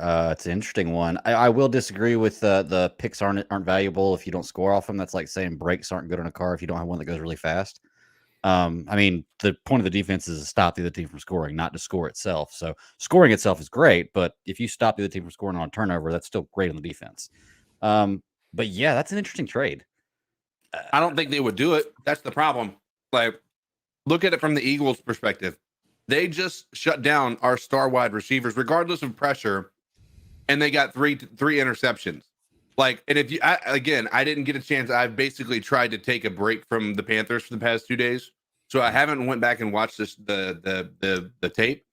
But I'm going to venture to guess that they had our wide receivers locked down outside of a few passes, because even when those passes were on time, these guys were within 2 feet of the ball, every time. Their secondary was all over the place. Their secondary over celebrated in their press conference. They came out and acted like they were boss bitches. And Darius Slay, what is it? Darius Slay? Yeah. Like, man, and he did have it's 2 weeks in a row, 2 picks by the same dude. They did get their 3 picks. So I'm not asking them to come out and be all cucky or something like, you know what I'm saying? Like, I ain't asking them to do that. But they did come out and try, like, he was challenging the reporter. He was like, so did you follow DJ around? And he's like, hell yeah, I follow this motherfucker around. Like, he was pissed. So they were out there big chesting and thumping that secondary, but they also did recognize that defensive front for them gave them a lot of play. Dillard, though, I was hoping we'd beat this mug up, then trade for him. We could trade for anybody right now. You just Cody, you just brought up some guy's name that was Augustus, whatever his name was. Augustus. He looked like an 80s wrestler, and all of a sudden we're talking about it. It's like, they don't matter, man. We could trade for anybody at this point on the offensive line and would help. He looks like the drummer from Poison or some shit. Yes. Yeah. Anyway, I mean, dude. No one looked good, man. We've had 2 bad games in a row. Our defense, for the most part, did okay. We need to continue to build, continue to see more. What do you think about the Robby Anderson upsetting us? Right. So as we see this picture floating around, Robby, just having a moment on the sideline, and then people are asked. I felt like the reporters are kind of overblowing it up. They're like trying to be like, what do we want to know? We want to know why Robby was upset. And they're like trying to make it a deal afterwards. Is there anything to that beyond just frustration in the game? I don't think so. I think people are trying to smoke on Robby right now just because it's easy. Just sign the contract, drop a couple of passes, upset on the sideline. Like, what do they want him to do? Just go over there and be quiet? I mean, talk about think about his frustration. And this is where I do put some of the blame back on Sam Darnold. When he's had time, he hasn't gotten the ball where it needed to be with Robby Anderson down the field. Like, the good news is that he is overthrowing the receivers, which is something that didn't happen last year. He's not underthrowing them. But the problem is like, when you see Robby Anderson do his job, and I'm not saying he's the greatest, most technical wide receiver out there, but when you see him do a route to perfection, and he's got nobody within 5 yards of him, and the ball is 2 feet just beyond his fingertips, just think about how frustrating that's got to be for him. And after Robby sucked though this year too, though. He dropped a good. And I'm the biggest. Shut up. He doesn't Robbie suck, man. He's been open. He we just dropped a hadn't big third down pass. dude. He sucked. Third down pass. He has sucked. Like, he has missed some. He's dropped passes that he ain't ever dropped before. Sam so has also missed him a ton perfect. too. Yeah, no. Like, look, I'm a big Robby fan. He wears the 11s, homie. Like, it's like, don't worry. I'm big time Robby fan. I'm not worried about that. Like, I'm not saying he's overrated, this and that, but he also has had his moments where he could have done better. Yeah. I will say that. Everyone has. But my thing is this. I don't give a fuck that he's upset on the sideline, though. Until our offensive line is better, it is cursed to be the deep threat on this football team, dude. It happened with Curtis Samuel. It happened with Demir Bird. It's happening with Robby Anderson. I mean, come on, guys. It's like we're going to continue to be disappointed that our deep threats aren't making plays down the field when, one, the quarterback doesn't have enough time to make those throws, and then number two, he's not even proving accurate enough to hit those throws yet. So, I mean, he's missed more than he's hit. Robby hasn't been perfect this year. That's it. Hey, I like this super chat real quick because there's a pirate. That's my dude right here. Mossy Man 789 says, "Bless you guys. Love the podcast. Carolina will get it together. Go ECU Pirates." And then he gives you a shout out. Cody, be a consultant for the Panthers. Have a blessed night. Thank you for I wish, the brother. donation, the super chat, $4.99 super chat. We appreciate it. We Musty never asked for it, but it's but always we appreciated. That's right. The number is 252-228-5098. You can be a part of our community by just hitting the thumbs up button. That's free. Calling in, chatting with us. Let's see what they got to say. What it do, my boys?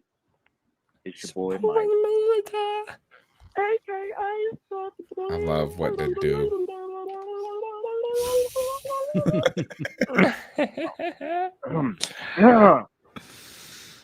What up, Mike? Boys are having a fantastic Tuesday.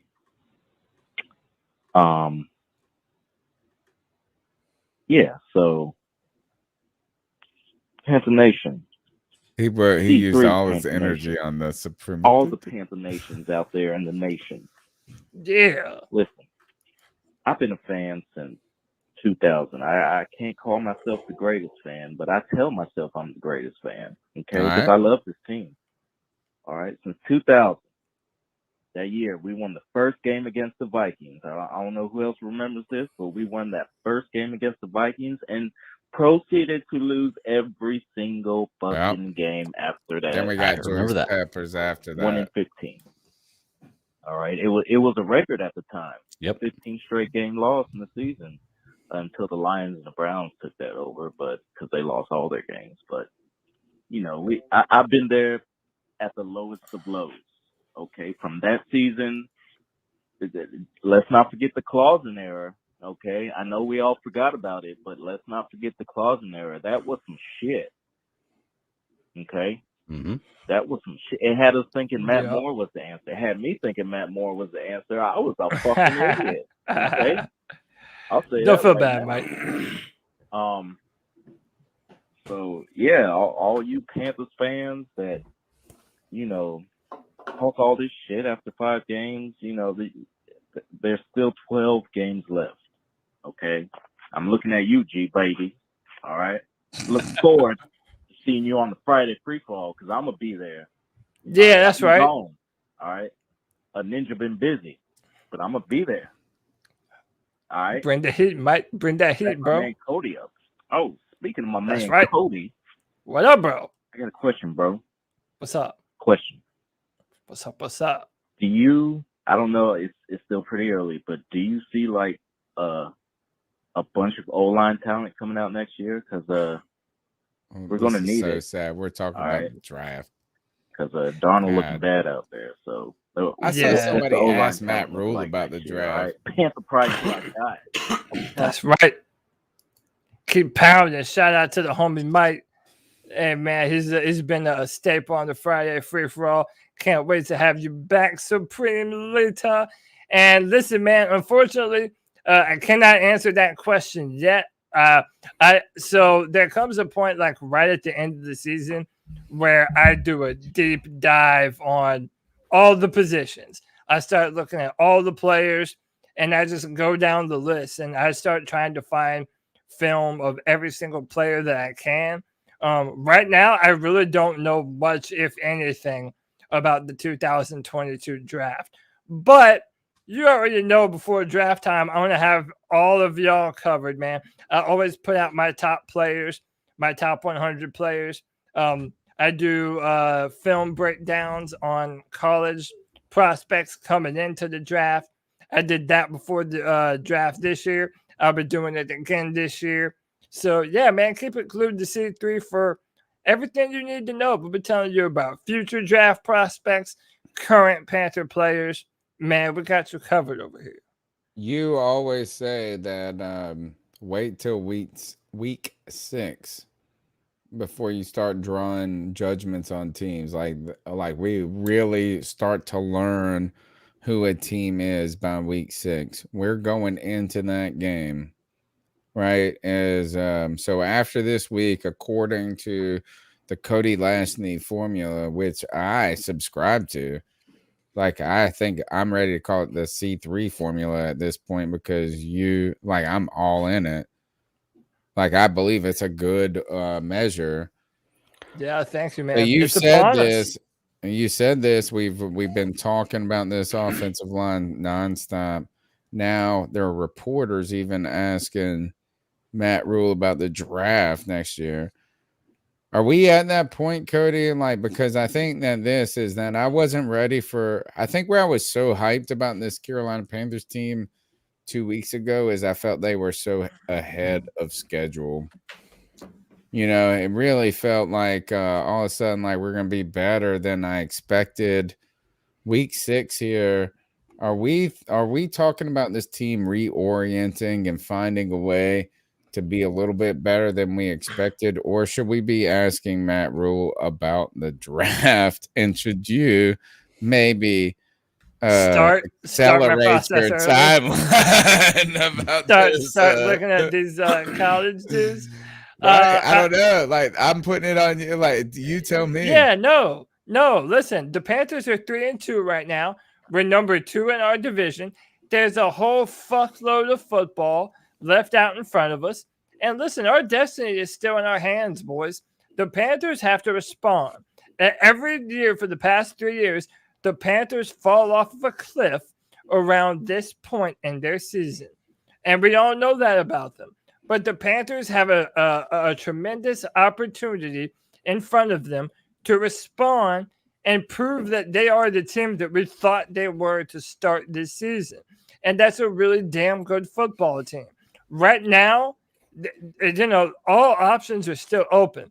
It's what the Carolina Panthers decide to do with the opportunities they have in front of them. Because we don't have to be talking about the draft right now. Not at all. There's way too much out in front of us. And for us to be looking toward the draft right now, it's too early for that, man. Christian McCaffrey's coming back. Stephon Gilmore hasn't seen the field yet. Potentially, J.C. Horn might come back. So, yeah, man, there's no reason for us to hit the panic button and start talking about the draft just yet. But with that said, I know the Bat Daddy has to get out of here. Greg, I wanted to give you an out, man.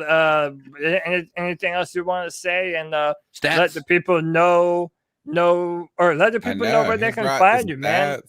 Yeah, man. Well, before I do that, real quick, I did have some interesting stats. I just want to put it out there. I'm always arguing that Sam Darnold's a top 10 quarterback. Yeah. Aaron Rodgers, Tom Brady, Derek Carr, Matt Stafford, Justin Herbert, Lamar Jackson, Kyler Murray, Patrick Mahomes, Josh Allen, Dak Prescott. Would everybody say that's probably top 10 quarterbacks in the NFL? You think anybody may have left off that list? Maybe Russell Wilson, but I mean actively playing right now. He's injured. Sounds pretty good. When you compare yards, completion percentage, touchdowns, and I say touchdowns, I mean touchdowns rushing and passing, which I included for every player. So overall touchdowns and overall turnovers to include fumbles lost and interceptions. Sam Darnold does not rank last in any of those categories with those top 10 quarterbacks. He ranks about 8th in just about every category, but it's still top 10. It's the bottom of the tier, but it's still top 10. Behind a horrible offensive line, too. That's the other part. He's not been terrible this year. No. He hasn't been terrible. He's not an MVP. He's not a world beater. But he's a good quarterback. I mean, we can win with Sam Darnold. Yeah. Oh, okay. Greg, I think what you're trying to say is that if we continue to build around him, there's no reason why Sam couldn't be just what we're looking for here in Carolina. 24 years old. He's had a lot of he does have some offensive weapons. And Greg, I know you got to go, but Lamar Jackson is the first player. And did you see the stat out today that in 4,000 games, he's the only guy that has thrown 85% completion percentage and 4 touchdowns and 40 or more passes and had this rushing. The game last night, Lamar Jackson in the fourth quarter, I turned the game on. I wasn't even watching it because my fantasy was up. I was hanging out with my wife, you know what I'm saying? And I just peeked at the score and they were down 14 points and it was 10 minutes left in the fourth quarter. And these guys, he's making history when I wake up. He's crazy. He's another. Go deliver our Amazon packages. I will. Thank you, Greg. Please. Hey, plug your. Did you plug your stuff yet? No, I didn't. You can find me at the BatData52 on Twitter. It's my personal handle. Check out my show, Super Civil Servants Podcast, covering television shows, movies, comic books, just about anything you can, consume, any kind of media. It's a fun time. Live 9 p.m. Eastern Standard Time, and the audio drops Mondays on any podcast catcher. Check me out. Thank you so much for hanging out with us, Greg. Man, we'll see you Later, soon. brother. Check out this Super Civil Servants podcast. I got lots of questions to ask about entertainment stuff. My go-to people. My go-to people. All right, let's go with next call. 252-228-5098. Yo. KG here. First time caller. Just want to say I love what y'all doing. I love the content. Thank you. Appreciate you, man. Panthers, man. I really think they overlooked the Eagles a lot. I feel like trap. They came into that game like, oh yeah, we're just gonna whoop them. Simple as that. Like we had way more talent in them. This is and that. I know the NFL. It's like whoever shows up on Sunday. I get that, but they really overlooked them. I feel like they didn't want to do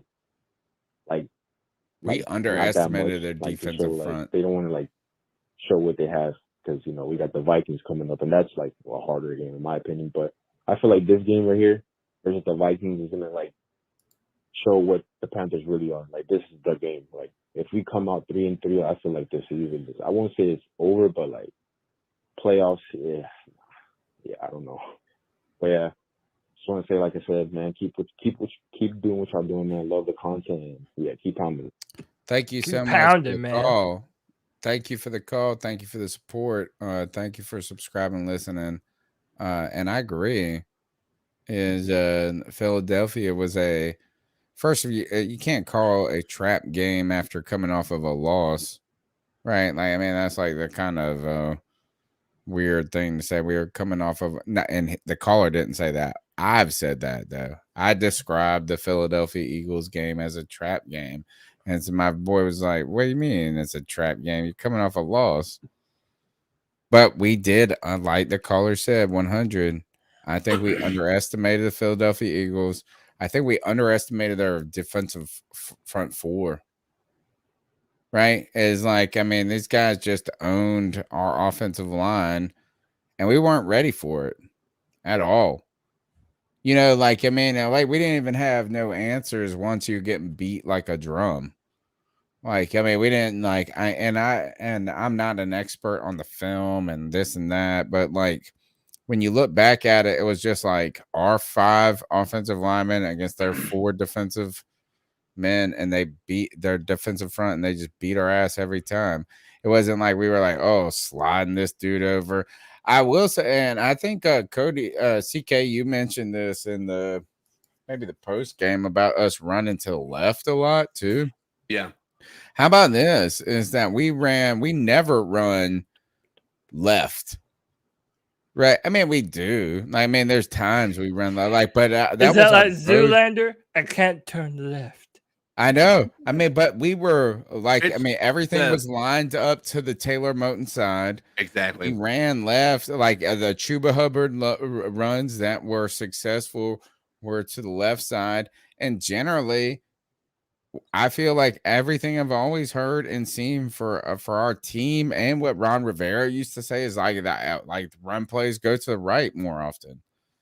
And why all of a sudden was this happening? I think it's all an example of how our offensive line was shoveled around like ridiculousness. We were unprepared for that. Yep.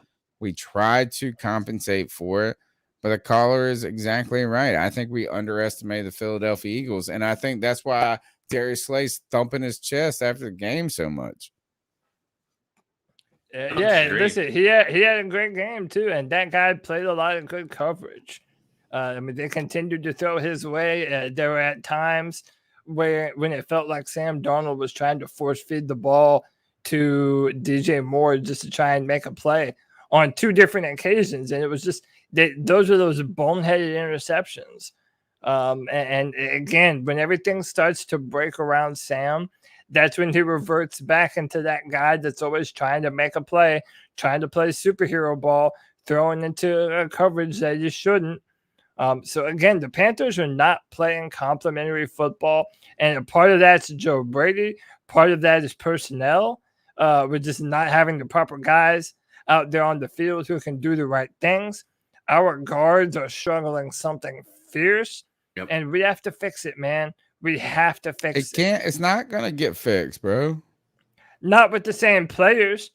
Not this year. Like I'll check us out in 12 months, maybe. I don't. Maybe not fixed, but it damn sure doesn't have to be this fucking bad.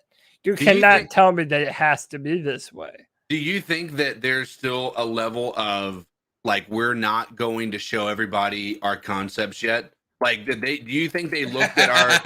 That would be fucked up, right? Do you think that they looked at the first 5 games and they're like, all right, listen, if we lose one, then I think we could still win against these teams with basic concepts, and then with route trees and things like that. And then now, like, what's your answer to that question?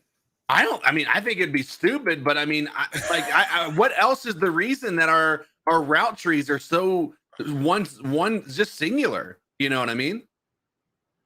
They were kind of referencing in the Philadelphia Eagles post game is that they had seen Robby in that formation several times.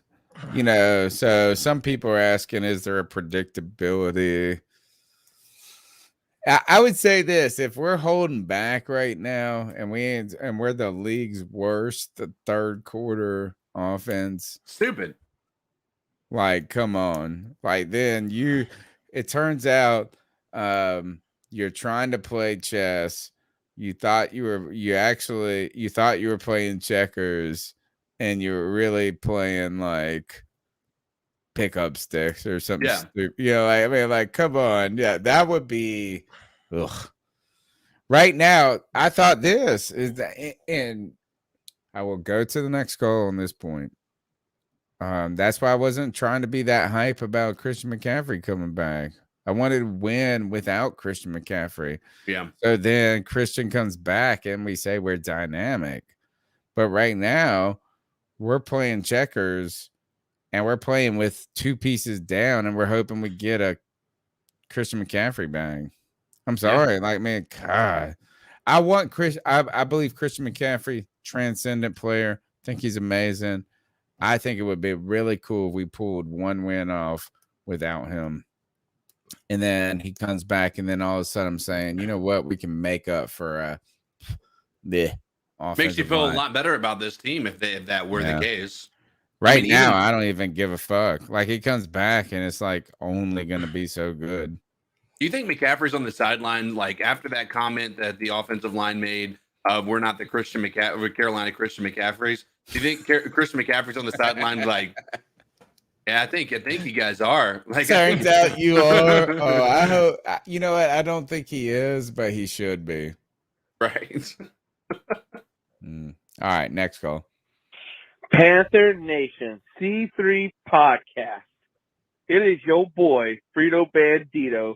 I know it's been a hot ass fucking minute. What up, Frito? Damn it, y'all keep eating these motherfucking chips and dip, and I can't call because I'm out here stocking that shit. Anyways, listen up, guys. Oh, God. We might have had a horrible fucking game against the Eagles, but look, a loss to loss. Let's fucking forget about the shit and let's keep fucking going, boys. We still got a lot of shit under the fucking table to do, man. Don't give up on Joe Brady yet. Don't give up on Phil Snow. I mean, the defense is doing good. Don't get me wrong, but let's look. It is too early in the fucking season to start freaking the fuck out, especially about Sam Darnold. Give this guy a break, guys. I mean, shit. That's all I'm hearing on the fucking interweb, the fucking Facebook groups. I mean, fuck me, man. You guys are quick to fucking burn this bitch or crucify this motherfucker. Yeah. But just be patient. Shit don't happen overnight, y'all. Let's just get with this shit and let's keep fucking moving. The schedule's going to be tough, so be sure to tighten that ass up because it's going to suck. Guys, this is just the second year under Matt Rule. Give them some time, boys. Give them some time. And look, also, if y'all want to shout out, I would love to join the podcast with you guys at C3 with my podcast, Drunken Inches, any day now. You guys, we need to stay in contact somehow if I can write you guys email. And also, look, keep motherfucking pounding, baby. Pound Keep those pounding, baby. I Frito love it. Bandito, fantastic call. You can email us at Carolina Cat Chronicles. I know it's long. Carolina Cat Chronicles at gmail.com. You can hit us up on Twitter at cat_chronicles. You can hit up Cody at CODY Lack. LAC. Yep. Cody Lack. CODY like a cat. Love to collaborate. Cody And Lack. you know what? I'm with him, man. Like, I mean, I'm not gonna look. Let's just be honest. Sam Darnold had his worst game as a Carolina Panther. Right. Has he exceeded my expectations as a Carolina Panther? To this point, I would say, yeah, a little bit. I had moderate to average expectations. Not ready to give up on anybody, but not ready to believe that this offensive line is going to be any better, man. I'm sorry. Right. I'm at this point where I think like I'm a little worried that cycling these different players in would be it's going to just be a small band-aid. I think the offensive line is going to be a problem to the end of the season. And that's why I think I'm not ready to give Sam Darnold not a pass, but like, look, is that any quarterback that's a Carolina Panther quarterback is going to have to play behind this line until they don't, until we get a better one. Like, that's what they're going to have to do. So we can make excuses about like, oh, well, he got pressured on 5 out of whatever. Like, yeah, he right did. Here. But Dr. Pepper, 888 Dr. Pepper said Pro Football Focus said Darnold had 24 pressures on 37 dropbacks. It is terrible. Which is terrible. 66% of his dropbacks. But that's what that's what it is being a Carolina Panthers quarterback, bro. I mean, the thing is like you shouldn't have to have your best plays be out of the bootleg. Like that shouldn't be a thing. The bootleg's nasty though. Cam used to slay. Yeah, why do you think Greg Olsen made any money on the bootleg? Right, but like that's the thing is that isn't happening. Like we don't. I don't know if listen. I don't know what's going on with Tommy Tremble or Ian Thomas or what, but like none of our tight ends are really like extending plays. And like the thing that you notice, like after watching, like for instance, the Bills game against the Chiefs, is like when Mahomes is in his scramble drill, his entire like team is trying to protect, like trying to get open. Like it feels like everybody gives up after, like with Darnold out there just scrambling. Like he's got it. I don't disagree with any of this. And my only thing is I just don't want to I'm not going to give a pass. Look, I was very hard on Teddy Bridgewater for his physical limitations. Right. I know I was a Cam defender for my entire life. I will be that person because I saw him deal with this fucking shitty ass line, like no line, and make it look way better than it was. Yeah. And so I just don't want to say, look, is like I understand that Sam Darnold has not had a good situation when it comes to the protection or whatever, but that's just what it is in Carolina. And that's just what it is for our team. It ain't going to change next week or this and that. So we can continue to make he's either going to have to make plays behind the shitty line or not make plays behind the shitty line. And at least we know that Scott Fitterer is aware of the issue. And as dumb as that is to say, like, of course they're aware of the issue. Of course, but because was the last guy too. They've already inquired about a trade for offensive linemen. They're actively looking. Apparently, they're not done looking. They've already brought up someone from the practice squad. The problem is they know what we know, Tony Dunn. All the big moves to be made for offensive linemen should have been done already. Too late. Yeah, it's too late. You're far too late, man. So again, and now you're going to be trying to pay Reddick. Hassan Reddick goes out there and gets 2 sacks and 2 plays. Yeah, dude. And This listen, motherfucker's putting up numbers. That motherfucker's gonna get paid more now than anybody. Dante Jackson is looking I like know. he wants to get paid again. Oh, I DJ Moore, up to this point, We're has starting been looking over. We're at a starting number over one wide again. receiver. Oh my God. Like, Maybe you know, CJ now Henderson was the best move we could have made. you By just the have way, to hope CJ that they can evaluate offensive line talent. That Oh, when yeah. they They do can't. bring They people can't. in, and also another thing, I Ask hate to- ask the Seattle Seahawks how great they are. and listen, y'all better hope that He I won't really part of that. no, that I really am right. That I really am Nostradamus over here telling you that the answer really is on the football team. Because let me tell you, if it isn't, I'm sorry, Frito Bandito, but this is not a playoff football team, bro. Oh, No it's matter not. how Not many even games close. we have Don't ahead worry. of us, It's not. you'd be asking the defense to do way too much all the time. We So. could be if our offensive line wasn't trash. Next call. Come on. Double click. Hey guys, Stat Showman calling in.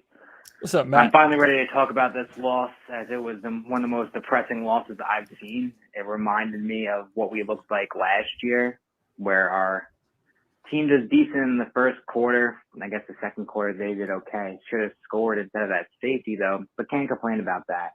I'm wearing actually all black today for reminiscing of Sam Darnold's career, as I think it's done. I know he has 3 good games, 2 bad games. It's done. Hopefully he can bounce back. That's what I'm hoping for, but I think he's back to seeing ghosts, and it just sucks.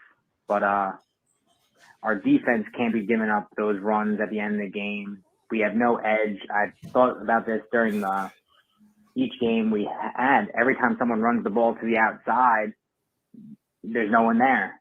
Everyone's always breaking in, and it always screws up when people get around. So our defense, I think, is excellent, but still needs to work on stopping the run. And then offensive line, I'm not even going to go into it. Cody talks so much about them, and I agree with everything he says. We need to get Deontay Brown in there. We need a big presence. John Miller is a fat, slow man who can't do shit. But we'll see. Dennis Daly's a joke as well. He's just weak. So at least maybe leave John Miller in there, but get rid of Dennis Daly. He's literally watching him get pushed around. Matt Paradis is a joke. He's old. He's done. We should spend our first 5 picks on offensive line the next year. DJ Moore, no hands. Just kidding. He's the bomb. But Robby Anderson needs to get his shit together. Terrace Marshall needs to stop crying on the. Oh, you had some choice words for Terrace at the end there. Yeah, listen, man, that's the polar opposite of Frito Bandito. He's already writing Sam Darnold's eulogy and shit. Yeah, man, look, a lot of people, and we could be real about this, a lot of people didn't believe in Sam Darnold to begin with. Just like a lot of people didn't believe in Teddy Bridgewater to believe in. And we've said for both of them, they have to earn it. We're not going to dub anyone the Panthers franchise quarterback of the future unless they go out there and start to look like it. It is just tough to do behind a really bad offensive line. And yeah, you're right, man. The defense didn't play physical enough. And I feel like the defense, I'm just really not worried about it, man. I don't know why. I just think that they've been able to do enough. We have enough speed, power, athleticism. Shaq Thompson's going to be coming back. Stephon Gilmore's coming in. CJ Henderson is still ingratiating. Yeah, the defense is not offense. even close to the prop. Like, nobody. We're not worried about the defense at all. In fact, the fact that we played without Shaq Thompson, I think, against a team that has 2 very good tight ends in Dallas Goedert and Zach Ertz, right? Where you need a Shaq Thompson type player. Like, I think our defense has not only been adequate, it's been fantastic. AJ Booyaka came in there and had a great game. Like, it looked like he was starting to settle in after 2 games back. CJ Henderson has been fine. Yeah, nobody's been like, oh, CJ Henderson, big weakness on this team. No. No, the defense is like nobody's talk. That's why I think Matt Rule referenced the defense, because he knows that Phil Snow is a tough enough person. Like, he knows him well enough that he knows that, like, he ain't gonna be up. Like, I had to do it. Sorry, Phil. Had to do it. And the defense is good enough. The offense is the problem, bro. And when I say the offense, it's one part of it. The offensive line. It's offensive. It's fucking offensive. Do we have to get one of these magic quarterbacks that can make things happen behind bad offensive lines? And there's not very many of them. We just need 2 guards. That's what I'm saying. It's either one or the other. You either have to have a magician at quarterback, or you have to have a really badass offensive line. All right, let's go next call. Same call. Hey, this is Part Zach 2. again. I just want to say one quick thing, because I was listening to the pregame show, the postgame show, sorry. You muted yourself, Tony. You muted yourself. I can't hear you.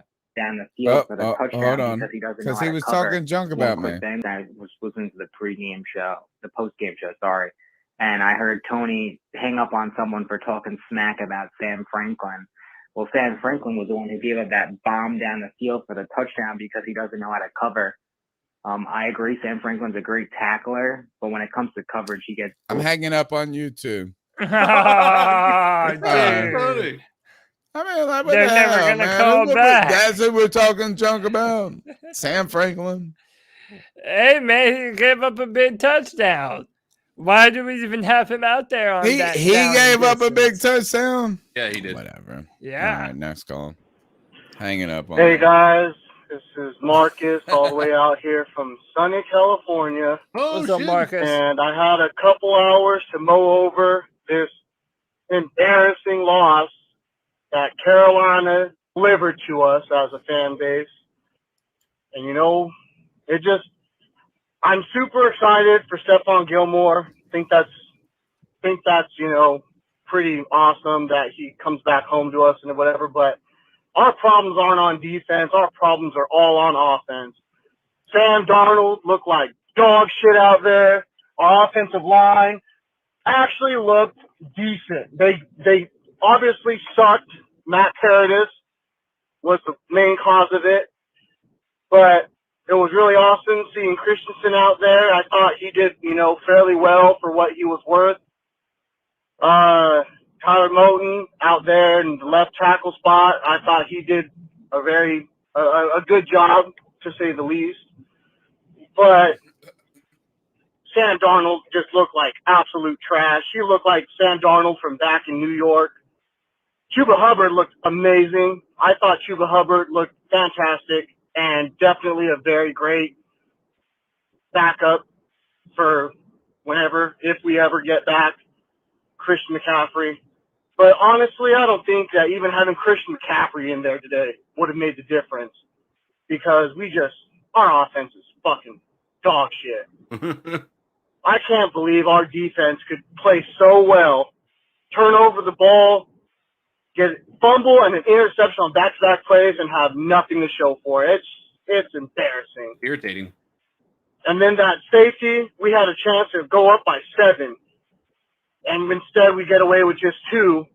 And that right there is just, it's ridiculous. I don't know.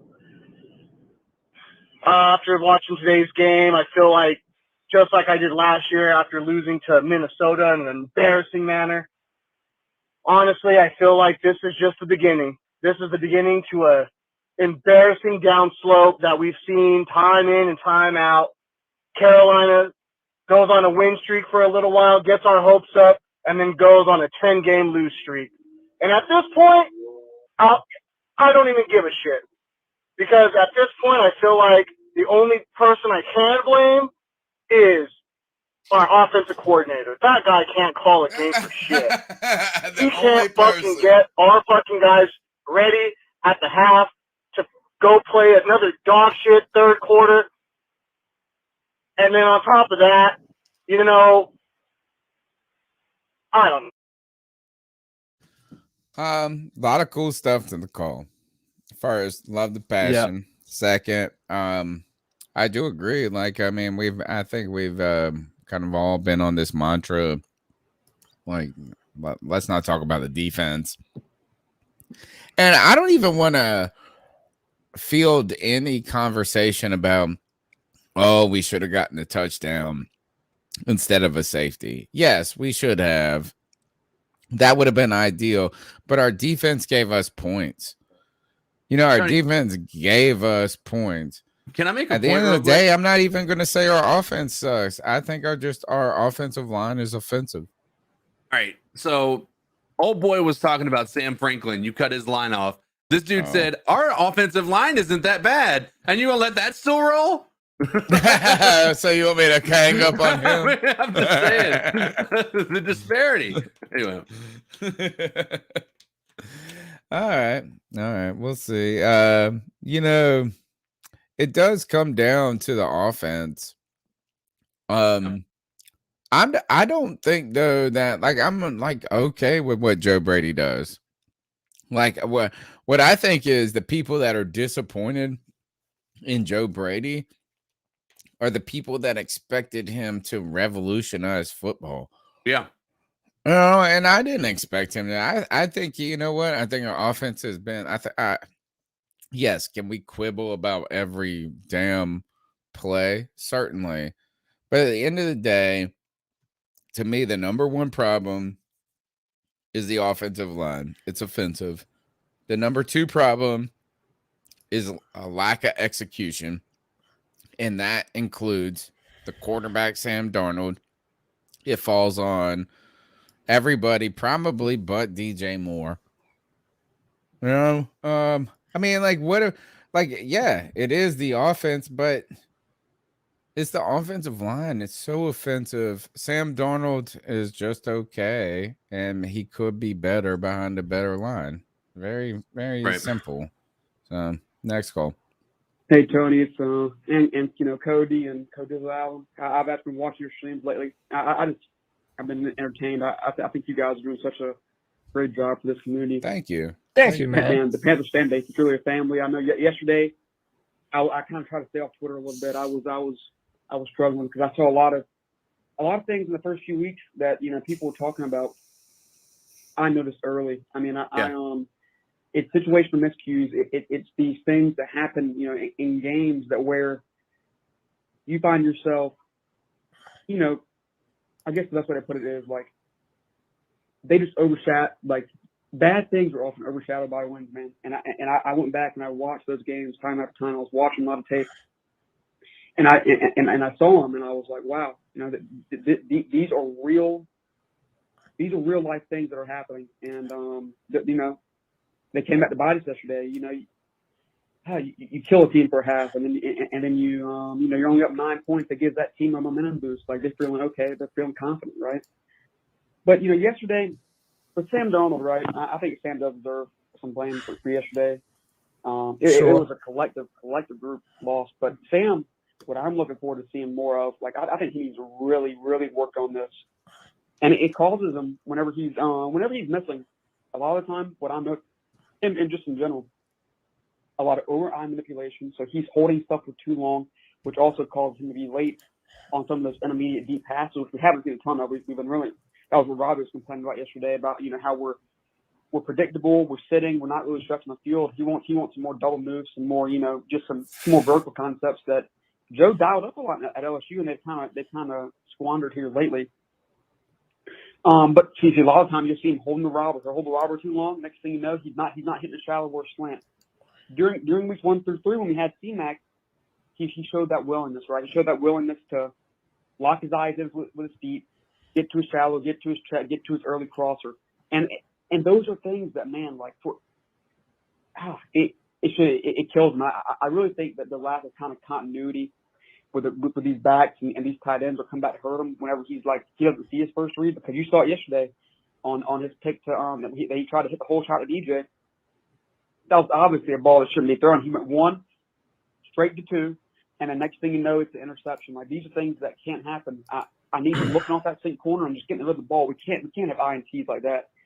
Just enforces kind of similar to what I saw in New York last year when I was evaluating tape then. But Matt Rule needs to be better. I think that's fair to say. I mean, there's no doubt about that. Joe Brady, probably his worst game yesterday, right? I think that's pretty fair. Sure. And then you got, so after that, Chase Blackburn, man, I'm telling you, I know. Fantastic call, man. I know. And he kind of is nailing at the end everything you got to nail out. Especially when he talked about watching my streams. Yeah. Does he have another one? Does he have a part 2 of that call? Ooh, I thought that wasn't that part 2. No, that was it. Wasn't I think that who I hung up on.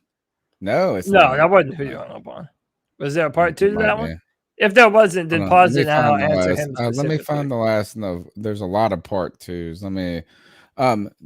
Let's talk about 2 things on that because we flogged the Joe Brady. We flogged the offensive line. He made a good point about Sam in his call that he's really been dependent on that first read. And I think a lot of that is having Christian McCaffrey here. They've kind of taught him to do that because they had that safety valve in McCaffrey. But I think when he didn't have his first read open, he would just start to panic. And that's the kind of Sam Darnold that we saw in New York. So I agree 100% with that caller, man. He really needs to. I mean, it's so much easier said than done.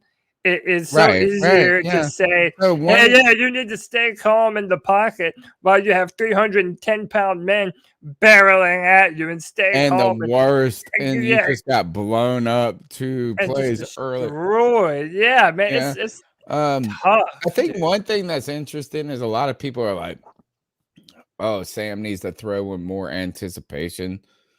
That's one thing I've seen floating around on Twitter from a lot of people. And to be honest, is like that was my I won't say a criticism with Cam, is I felt like Cam was always a guy that needed to see the guy be open rather than expecting him to be open. He wasn't throwing guys open for the majority of his career here. Yeah. Right. And so I don't know. Maybe Sam has got to be better at all of that. I think too interesting that like the last parts of the call, and there is a second part to this call, and we're going to get to it.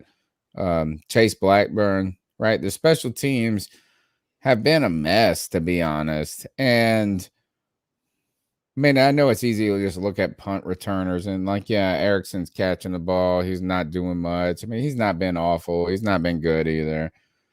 But we've had multiple. Yeah, he did. You're right. We've had multiple penalties though on special teams, like too many people on the field. Like it's been disorganized at times and not great. I know that the field goal kicking dominates the discussion, and I don't believe that's really on I don't think the personnel is on the coach. Like it's more about the problems that happen. But at some point, I think we're going to have to start saying, like, is he a fall guy? Is it time to start thinking about that? And the other part of the call was Matt Rule and the coaching staff, and the timeouts are a problem. And I don't know if that's Joe Brady. I don't know if it's the quarterback. I mean, it's everybody. But like we burn timeouts like crazy. So 2 coaching things at the end of that call I thought were interesting. Yeah. Chase Blackburn is a name that I don't think we say enough, man. For not a good reason too. I think that we have all been highly underwhelmed by our special teams this year. I think he has not made a smooth transition from player to coach. It was almost really been better in the past, to be honest. Like this I think under it's bad Rivera, now. That's what we know. We know that Rivera, he was a pretty decent special teamer, coach. Like I'm not gonna sit here and like he earned the spot to be like he's the only holdover from that regime. And I think I agree. I hate the fact I like him. Like I want him to be. I don't want to run over him with the bus, but at some point we do have to start talking about like, is this turn signal light out or something? Right? Why is it so bad? We never get kickbacks. We're always letting them take it out a good distance.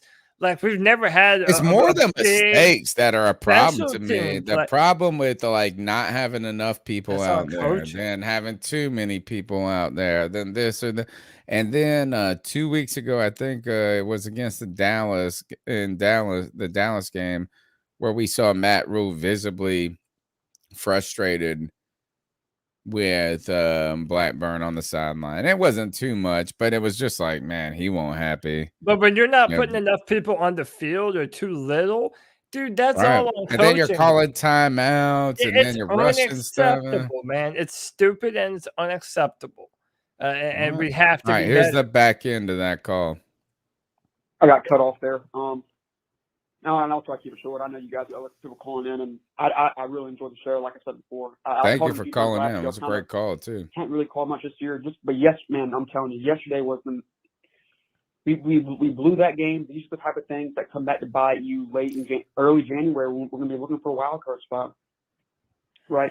But I mean, there are some positives, right? I think. Let's hear them. I mean, yesterday defensively, I was really impressed. I thought, other than a few I blown agree. coverages, like Sam Franklin got to see he gambled. That's something we don't want to see, right? We don't want to see our guys gamble. He gambled on that corner. They hit the deep. I think it was a shoulder eight or a skinny pose or something like that over the top on us on 3rd and 10. Man, we got to help throw on 3rd down. That's what we've been great at this year, man. Like the biggest thing for us this year, weeks 1 through 3, weeks 1 through 4 even. Defensive, more so weeks 1 through 3. We're just getting up. We were winning on 3rd down both sides of the ball, and we were efficient in the red zone. Yes, I mean, man, I don't know really a lot more we can ask for our defense. I think, well, one thing I will say, I thought a few times yesterday, like Greg Olstein talked about it on the live cast, about how we can sort of contain these, like Hurts, man, he brought containment a few times when Hassan Reddick or Frankie Louisville or even, Jordan Stanford yesterday, who's had limited reps this year. He kind of came in and wasn't really keeping, he wasn't really playing his role right on the run. Jalen Hurts beat us like 5 or 6 times off a little like zone keep. But I want to talk about this yesterday, and I mentioned this yesterday in a tweet I made. It was about what happened to the leaks yesterday in the red zone, the bootlegs, the moving the pocket, getting Sam sort of moving. Say just the alternate neutron out of structure, which he's shown he can do. I was really disappointed in that. But I liked him the split zone stuff, the duo stuff we were doing yesterday. We ran the ball well yesterday. That was the thing. Like I was impressed with how we were running the ball, but we weren't like the play action really wasn't there a ton yesterday. I think they set a lot of 2 high shell. They used to with Schwartz setting a lot of single high. Yeah. But man, like I was really hoping that one of those times we were gonna, like, especially when we got down that red zone, we were gonna fake that toss and sort of boot off of it, have like a little corner concept and a guy coming back for me like sliding. That's what I was looking for, but we didn't really see it. I know this is a long call. Next time I call, I'll try to make it short. But I just want to continue to, man. You guys, we got so many guys in this Spanish, community. Like we're all a family. We all got love for each other. We all want to see each other grow. And For I want sure. to see this team just take it all, man. Let's beat Minnesota next week. This team can make the playoffs. Let's get back healthy. Let's do it. We're gonna get Burrs back. I don't know if he's back. Shaq Thompson should be back. McCaffrey should be back. Let's go, baby. Hope you guys have a great night. And Let's go. Man, thank you very much for the support. 2 Absolutely. great calls back to back. For sure. A lot to talk about too. And I mean, when we come to the X's and O's, let's go to the back end of the call again, which is looking ahead to Minnesota. For me, the I guess the disheartening part of this is that I see Minnesota as a real challenge. Oh yeah. And we got started. We started off so hot, right? 3-0. Now we're on this losing streak. No, I mean, I don't know if you call it like it just felt like the Eagles game is a game that you're supposed to win on the schedule. Yeah. And now the Vikings game is, to me, I think even a more of a challenge. Not because I think that their defense, I don't even know what to think about the Vikings defense these days, because the Eagles defense turned out to be more talented than people want to give them credit for. But the Vikings offense has got some real pieces, so it's not going to be an easy game going forward. So yeah, we got to get back on track, and at some point, the way to get back on track is just to get a W. And if that takes Christian, whatever it takes now, we're starting to get. If you lose this game right here, you're starting to get in playoff desperation mode a little bit. Right. Yeah. We're already uphill. We were already fighting an uphill battle as it was, right? Or as it is. You got to win the games, and it's not going to get any easier down the stretch. Playing Tampa twice in the end. You know what I mean? It's just going to be tough. So you got to get some W's, folks. We got to push through these calls. There's actually way more than I expected. What up, C3? 89 here. So What's up, 89? Jay Stubbs. Watching it live, you just kind of like, yo, where the hell is Sam throwing it to, you know? And the defense played well, and I don't know, man. It just seems like the offense something's going on, because like when you watch it live, you notice that like when Sam does have a clean pocket, you know, he kind of misses, and then you hear the other team saying, you know, like they only run in so many formations, and at some point in the game, if they know Sam is, you know, getting hit, all they're going to do is sit on them first routes. So it's like, can we not scheme something up better? And another thing is, our whole O-line is nothing but like Matt Rule prototypes. Like, he wants athletic guys who can move, but it's like we have a mauler on the bench, not getting a jersey. So I like for us to get O-line's supposed to be physical and dirty and, you know, mean, but it seems like we've got a bunch of finesse. It's like pick and roll basketball or something. I don't know, man, but y'all have a good night, man. Peace. Now, when it comes to offensive line, again, it's offensive, but you know, is there something to that, and is that why the calls for Deontay Brown are so vocal from a Cody Lashney? Is maybe you're not the best. Actually, I don't even know how can you be worse than them fools? That's what I would say. Is that at least you're mean and you're tough. And I think Paradis gets bullied. Man, we just got bullied up. I don't even think the Cats are finesse. That's what I would say. Is I don't even, if this is what the Matt Rule prototypical offensive line is, boy, we're in some struggle. They continuously get hit with secondary moves. It's like they're good on the initial block, but dude, if you have one answer for their initial punch, they're dead on arrival, dude. They have no answer for it. And I mean, really, both of our guards are just playing like such shit, man. But doesn't that lead to the fact that our coaching, whoever our offensive line coach is not good? Like, if they're not teaching more techniques to these guys, like, isn't there an issue there that we need to take into consideration? I know you're going to bring up Matsko, but I mean, the reality is, I mean, this is the worst O-line that I think we've seen in a long time. So who is our offensive line? Like, it's just like so bad. Like you almost feel sorry for him, CK. I mean, not sorry for him, but like it's not like there's nothing good to talk about. No, there's nothing good, but it also I think it boils down to Pat Meyer is our current coach. Not showing good coaching. Yeah, exactly. I mean, I don't think it's showing very good. I don't think that I've seen anything that's made me believe that anybody on our offense is a good coach. Like, and I feel like offensive line is one of those it's sort of like the defensive line. Like, coaching can change a lot with what the defensive line does. Same thing with the offensive line. I feel like coaching is going to be a big part of what success an offensive line has. And yes, talent is a big part of it too. Don't get me wrong. But at the same time, when you're talking about if they're making one move and they're getting beat on that one move and they have no answer for that, then that's a coaching issue. All right, let's keep going with these calls.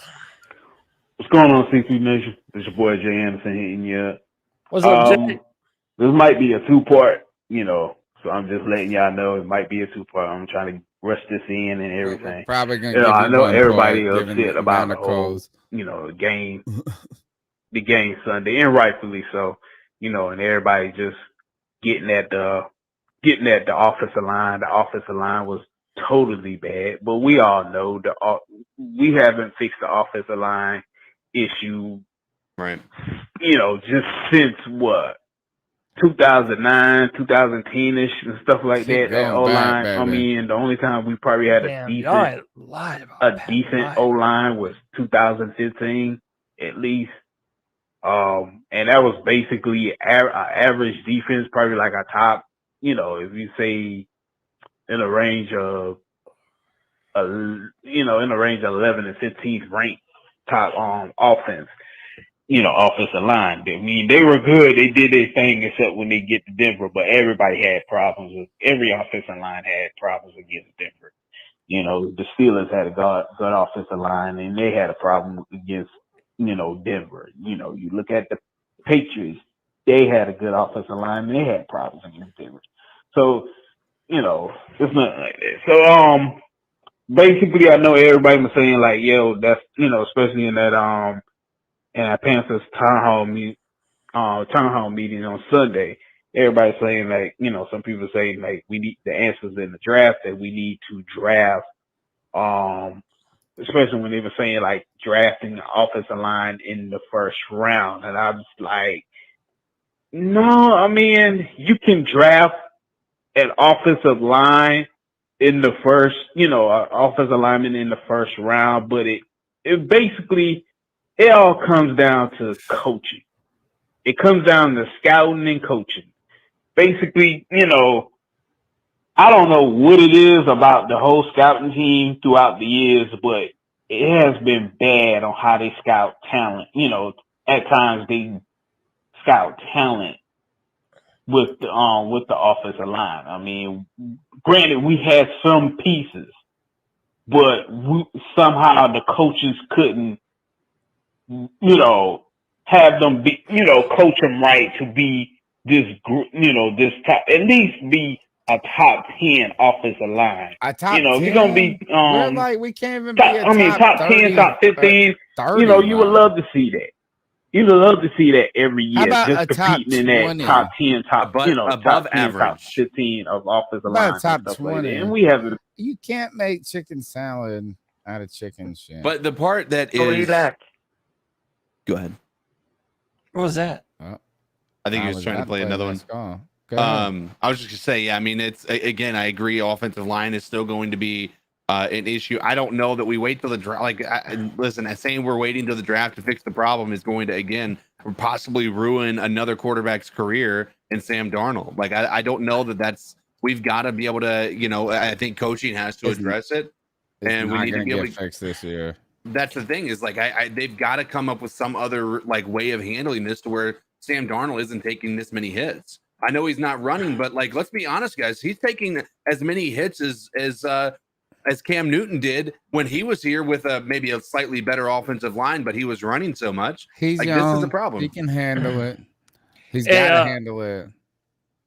I was gonna say before we go, it's relevant to what you were talking about, CK.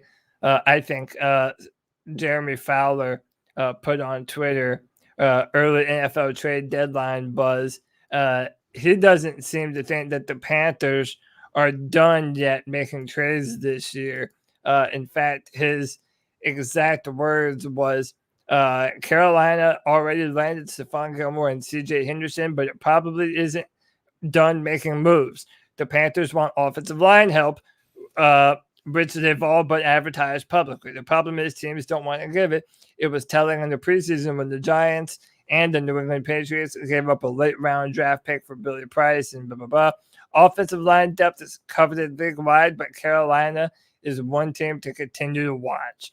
Then he mentions our terrible pass block rate and that the Chiefs have good O-line depth, but they have a league-low 7 sacks.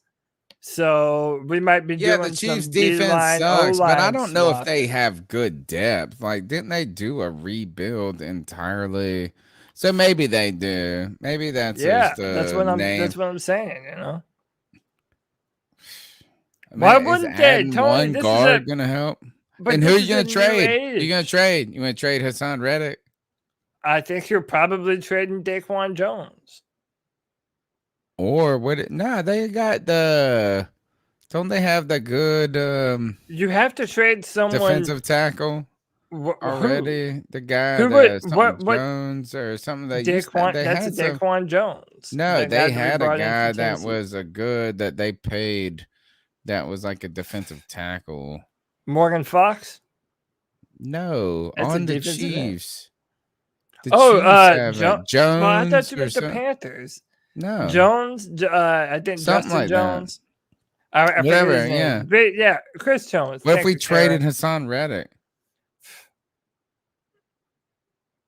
For who? He's though? on a 1-year deal. No, we give them Hassan Reddick. I hate to do it because I think he's badass, and I think that he likes playing with Phil Snow. But we're gonna have to pay him this year. Like him, he's on a 1-year deal. He's only had 10 sacks in 5 games. Like you can get on live for him. I mean, would you really want to? I mean, if you get a player that's gonna play multiple years and you don't gotta pay him. And Yeah, but Hassan the Reddick, you're Panthers gonna are have to trying to pay build for. this You have to. O-line, You're gonna man. let Hassan Reddick either walk out the door, or you gotta pay him big time money after this year. I mean, you got like 2 options. Like that. Yeah. Yeah. I don't know. I mean, oof, that's a tough question. Tough. And I actually think about that as we go to this short call next. Who do you want to trade then? Cody Lack. Listen to me. I'm the captain. Now. No, look. No. Listen to me, Cody Lack. I'm the captain. Boy. I I'm don't the even know what he's captain talking now. about. Booyaka! Booyaka! AJ Booyaka. I love it. Next call. Oh yeah, this your boy JMC and yell up again. I got one more thing to say, and that's I know people got upset about the whole Philly fans showing up at the Carolina State Carolina Stadium. I think someone say there's more Philly fans than Carolina fans. Some people say it was half and half. Some people say it was like 60-40 Carolina, PSL problems, Carolina bro. Panther fans and stuff like that. And I think people, part of that is probably, a little bit of the pandemic and stuff like that. Part of it is the Cam effect. Like, look, it's a lot. Cam brought a lot of fans to the, I know people going to hate hearing this because it's about Cam Newton, but let's be real. Cam Newton brought a lot of fans, to the Carolina fan base. Let's be honest. 100%. Even what's the old girl name? PJ Walker, baby mama. Even she was a Carolina Panther fan, and she became one when Cam Newton got drafted there. So I know people don't want to hear her name, but let's be honest. Cam brought a lot of Panther fans, new Panther fans and stuff like that. And when they Cam brought me here, man. a lot of fans just didn't show up for these games and stuff like that. I think if they would have drafted Justin Fields, hell, I think if they would have tanked for Trevor Lawrence, they would have had a bigger outcome of Panther fans there. And it'll be the same for a long time. It's like, okay, we'll tank for last season to 2020. All right, man. We appreciate the call. I want to ask you guys this: is that do you think that first I think everybody agrees that Cam had a positive effect on Absolutely. on attendance and excitement. Everybody's gonna good point there. Why is it that do you think that what do you guys think about the fan base? I'm tired of I think fans are virtue signaling, Cody, to steal your repertoire about like, oh, Panther fans sell their tickets and this and that. We don't have a good culture. Of course we don't got a good culture. We ain't winning shit, number one. We ain't been winning shit for a minute. And number two, the PSLs, bro. Like, so what you have to do is you gotta buy the seat, then you gotta buy the season ticket, and then you didn't really want to go to half the games anyway, but you want to be a season ticket holder, you want to have that, so you buy all this shit, and then what are you supposed to do? You're supposed to, let me see what your colors you wear. No, you put them on StubHub, you put them on that, and then you sell it. The PSLs are the reason that people sell their fucking tickets because you force people to buy tickets that only wanted like 4 tickets. Well, keep in mind too, again, and if you notice anything there are certain games. Yes, we did. There are certain games you can look back on and you see like a lot of this, and a lot of times it's NFC East matchups. The problem is, again, and I talked about it last time, is the way the ownership prices these, like the face value, even for season ticket holders. Anytime it's an NFC East matchup, guys, anytime it's an NFC East matchup, the base price is increased, meaning the ownership makes the decision to charge more. Now, what does that mean? Like, let's think about this from the base. All right. If you were a Panthers fan and let's say you live in Charlotte, or let's say you live anywhere, right? Well, you're going to look at the price. You'll be like, oh, it's going to be more to go see the Eagles than it is for me to go see the Patriots. It's going to be more for me to go see the Eagles than it is the Vikings. It's going to be more for me to go see the Eagles than the New Orleans Saints, Tampa Bay Bucks, or the Atlanta Falcons. The division games are the same price as the regular base, but the NFC East are more. Like, of course, what you're going to do is you're going to outprice your local teams, because people are going to be like, all right, I'll just go to a different game that's technically cheaper. And then the people that actually are fans in that city of Philadelphia or within the surrounding areas, they're going to be willing to pay that extra price. It is ownership's fault when this stuff happens, especially with NFC East matchups. It's their decision and it's their right. But at the same time, you're losing home field advantage when you make that choice. They did not do any marketing research, and anybody who thinks about this from a logical standpoint has nothing else but to be able to agree with that. Yeah, and by the way, David Tepper cleared out all those new expensive luxury seats right behind the end zone, just so that big money people in Charlotte can buy up those tickets and then resell them for double the price to their rich out of town friends. And again, Or Tony, give them to their or give them away as a tax credit. You know, man, like all well, that. listen, you're the one that made the point, Tony Dunn. As long as we have the system that we have right now, David Tepper has no incentive to change it, because it's going to continue to put money in his pockets. It's going to mean that officially it's listed as a sellout every time you look at the we've never not had a sellout. Yeah, like we haven't. I mean, we sold out every game in our whole history. Yeah, we've sold because we pre-sold all the seats. Like that's, and you know, it's kind of it's a brilliant idea from a ticket standpoint, but at the same time is like and also, why would they not want the PSL system to work? Right? Like if you're an owner, like you're basically becoming a small bank where somebody gave you a lump sum of money to hold and manage. Right? Like, I mean, like, why you want PSLs going up if you're the Panthers? You don't want them going down.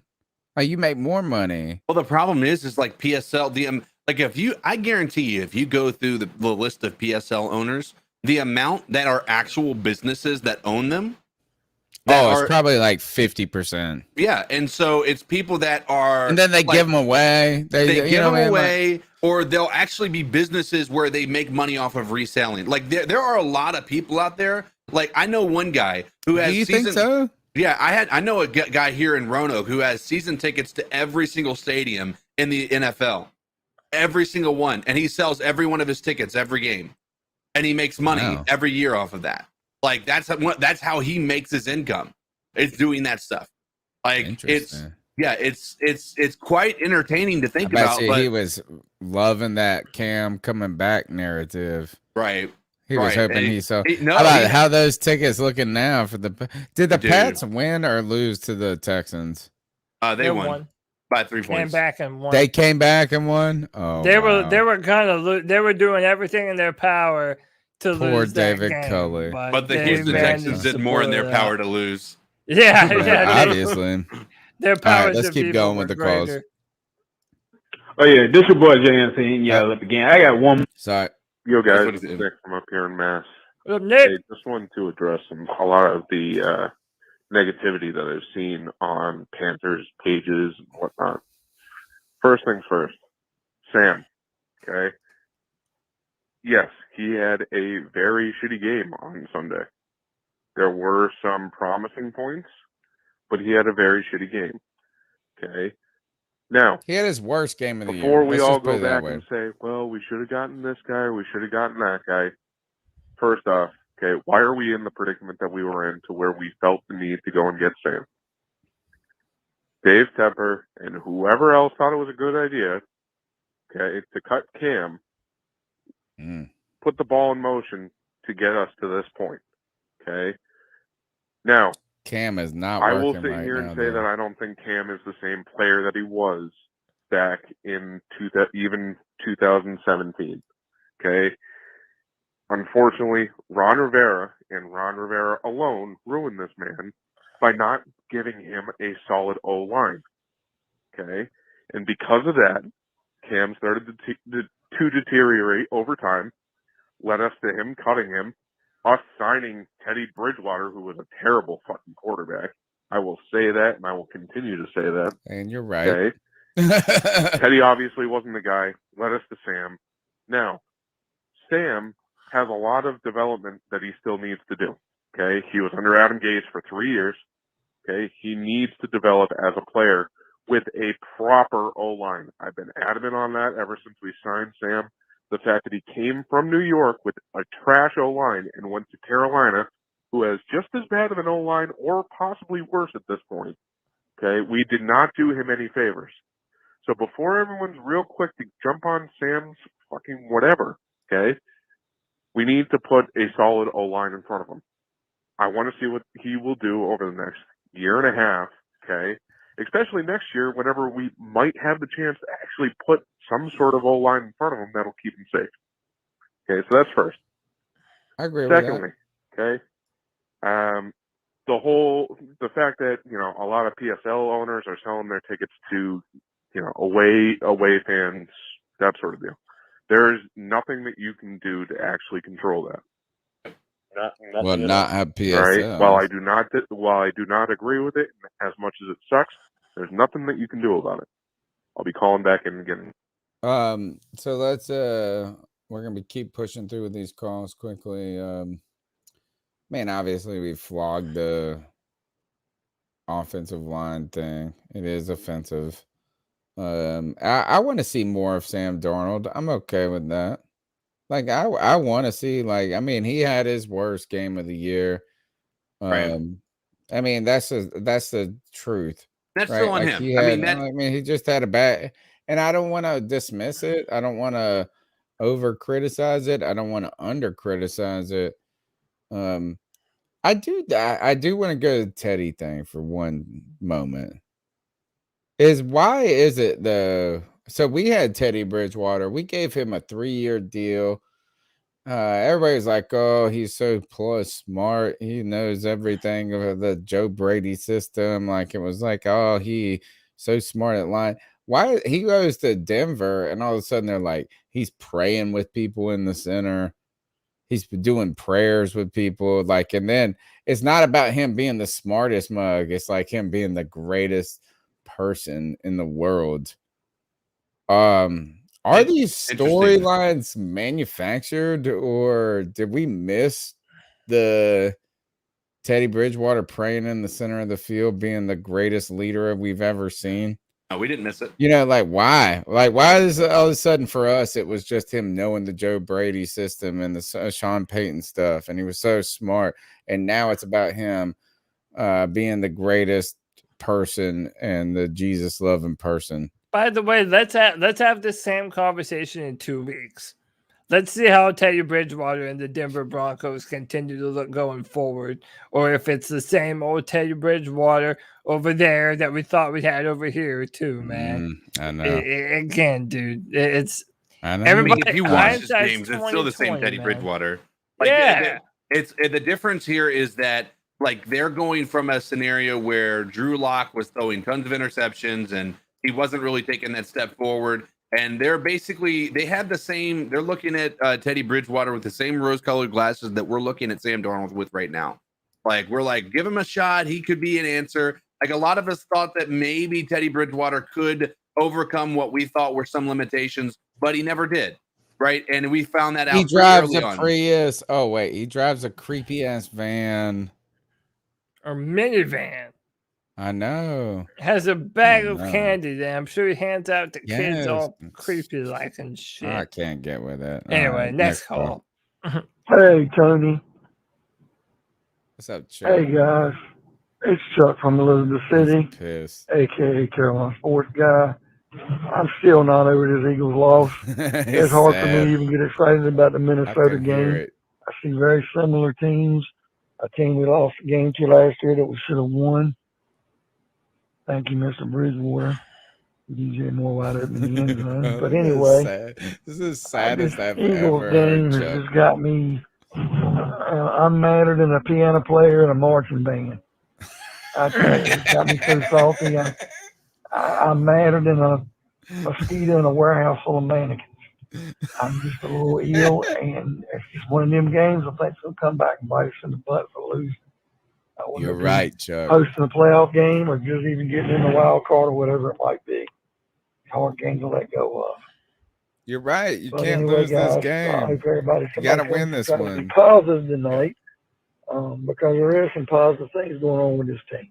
Poor guy, man. He said, what did he say? I'm madder than a mosquito in a mannequin factory, and the other one was what? I'm madder than a piano player in a marching band. That's a good one, man. I ain't never heard that before. that is a good All right, one. let's keep going. Hey. Uh-oh. You know who the fuck it is. Booyaka, booyaka, booyaka! What's up, fellas? It's Tuesday night. Motherfucker C3 podcast, baby. What's good, fellas? Tony, I need about 3 to 4 calls, man. I got a lot to say. I got a lot of information. 3 to I gotta 4 get off calls. this, and I want to start with Baby, it's almost motherfucking 12, Lamar bro. Jackson, man. Oh my god.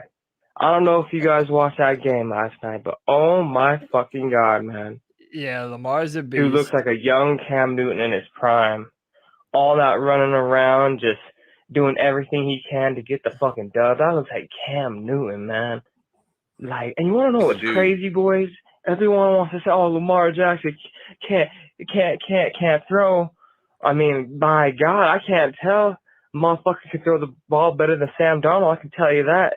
Motherfucker got a better deep ball than Sam Darnold. I can tell you that. I just want to start off with that. Now, on to Dante fucking Jackson being a top 5 corner in the NFL. This We're boy about to go is bad, everywhere boys. with this call. I genuinely think that Dante Jackson is top 5 corner in the NFL. Now I want to talk about Sean Chandler and Sam Franklin being special team players. We can't win with that in the secondary. We just cannot win with them rotating these guys out and them being on secondary. They're special team players for a reason. They shouldn't be on the fucking field. Next, CJ Henderson should be a full-time starter. He should be a full-time starter. He should be on the field with Dante Jackson and AJ Boye full fucking time. I don't want to see Sean Chandler or Sam Franklin or even that Melvin guy. I don't want to see those guys on the field during the defense sets. I just don't want to see it. And I'm going to talk about Chuba fucking Hubbard, man. He is balling out. He is playing his ass off, man. And I feel like with the way he's playing, if he can play like that within a few more years, we can slide Christian McCaffrey to the slot receiver, and that will only prolong his career. One running back once said, Reggie Well, that's Bush, what we're hoping, right? he said if he could go back in time, he would, towards the end of the later end of his career, he would switch to slot receiver just so he could prolong his career. And I think Christian McCaffrey should definitely do that. So, I'm about to get cut the fuck off. Is this the most reserved G Baby call? I love ever? G Baby's takes tonight. I love G Baby's takes all the time. I always find that there's some kind of secret wisdom in G Baby's takes. Like people get overwhelmed by his emotion and his passion. But there's some kind of secret, deep something we can mine off of it. Tonight was the most reserved G Baby in the world, and CK, you actually were feeling it. Yeah, I mean, like, listen, there's a couple of things I don't know about saying Dante Jackson's top 5, I mean, it's possible, but I Yeah, think that's you a can, little rich for me. but That's I a do little believe rich. Dante Jackson. But he's playing great this year. I will He give him is. that. Like He is playing fantastic. My opinion of Dante Jackson in previous years remains the same. I'm not going to be able to change my opinion of what I saw from him in the previous years, but I'm telling you, this year he is changing my opinion on him as a player. It brings up a question that I'd like to ask, because I don't know that we have the will or the capability of re-signing him at the level that he's playing this game right now, right? The only way I can see that happening is if, number one, Chuba Hubbard decides to continue to ball out, right? And then now all of a sudden Christian McCaffrey's value on this team starts to plummet a little bit. Then all of a sudden, maybe now there's a trade option for Christian McCaffrey. We have a little bit of room for Dante Jackson. How about this? Are you going to be able to pay Dante before you're going to be able to pay DJ? They both come up at the same time. I know. That's what I'm saying. Is like, Oh, yeah. I mean, like to me, those are the questions. Like, you want to pay Dante or you want to pay DJ? And like at this point with DJ right now, I'm thinking like he is the dude to pay. And I'm not trying to shit on Dante. Been fantastic. I agree. But if I had like the two, who are you going to pay, CK? I mean, you got to pay DJ. I mean, you got JC Horn and CJ Henderson on CJ Henderson on their rookie contracts right now. I mean, I'm with you. I don't think I really can't see a justification for paying Dante over DJ right now. I think Dante might be playing himself out of Carolina. Yeah. Like and that might be what he wants. So good at this point where it's like we have some other financial questions that we're going to have to answer. And I just don't know if he's going to be the top of the top on that list. But I think Dante's having a fantastic season here. I'm pretty sure G Baby wants more. It's G Baby, and I think we need to go sign Earl his Thomas. girl must Why be the asleep fuck not, beside man? him. Scott He's Fitter, like calling you drafted underneath this the man out in covers. fucking Seattle. Go get Earl Thomas. We do not have the type of safety play to be a championship defense, man. We just don't. We don't have no one that can come up and knock the shit out of people. Like the man. Earl Thomas that was fucking the will girl come with up his and stop the run. brother. And I feel like we should. I'll tell you why we're not getting Earl Thomas on just a 1-year deal, or even Trey Boston. Bring Trey Boston back to fucking Carolina. He's a lot better than what the fuck we have. Or why not Eric Reed? Someone, a motherfucker that came up and can stop the run and still can fucking defend out on the fucking pass. And I think we should go sign Mitchell Schwartz, man. On Instagram, there was a Panther post, and he said he posted a picture of Mitchell Schwartz, and then he said bring him to Carolina. And Mitchell Schwartz commented underneath that fucking post and put both hands up like, why the fuck not?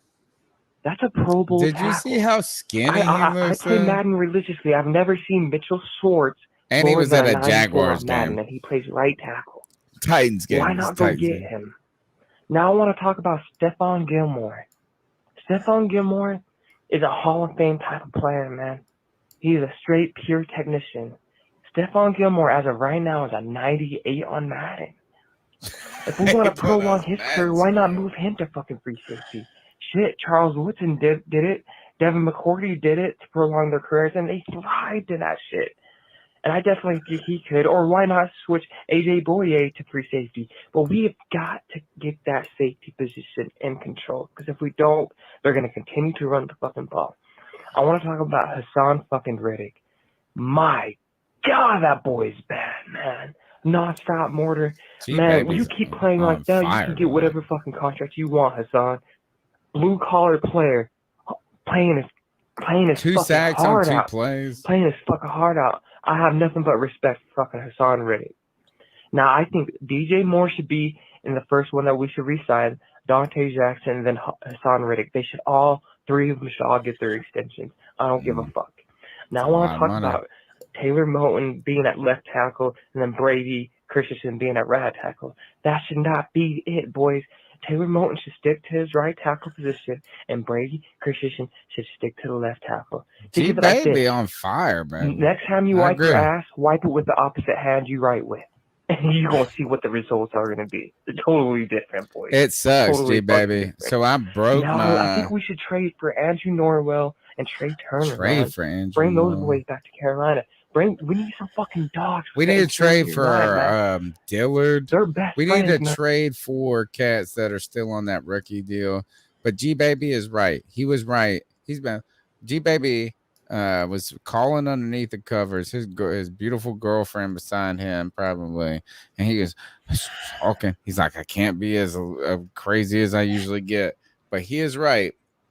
I broke my thumb on my dominant hand. I'm a lefty, and I had to have surgery. And guess what? I had to wipe my ass for 8 weeks with the opposite hand. It ain't Careful, easy, Tony. guys. Mama's in the chat. Oh, yeah, she is. Mama's here. All right, I had Wipe to your wipe my butt. backside. It is not easy, like he is saying. And I'm just trying to say, G Baby is right here on this. It's just not that easy to, and you do it, and you get it done, just like Taylor Moton got it done as well. I agree with him. Brady Christensen. I just think, look, I'm not gonna be down on Taylor Moton and his performance because one outing with very few reps. I thought he would, and he's the best guy on the field. Like, that's what we're gonna go crazy about. Here's I agree. G Baby was just going down the list. G Baby's I got a don't lot know of if good points. I care about his free agent signings at the safety. I Hey, do Earl think Thomas, Stephon yeah. Gilmore could be cool as a safety in the future. Do you think that? I just don't think this year is where you've seen a lot of corners make that transition. Like when they've gotten, like, it's similar to the same transition Larry Fitzgerald made from being a wideout to more of a slot receiver. Like you do that to prolong your career a little bit. Same thing with moving to safety. If you're a cornerback, I think that can help a little bit. But here's my my thoughts. The Earl Thomas thing, number one, there is no chance in hell we'll ever be able to sign him. And I'll give you one reason. Why? We don't even want to, do we? I don't know. I mean, at this point in time, we do have a lack of safety depth. But the reason that we would never be able to sign him, even if people want him, is you've got to remember what happened when Scott Fitterer was in Seattle and on Earl Thomas's last year in Seattle. Earl Thomas hates Seattle.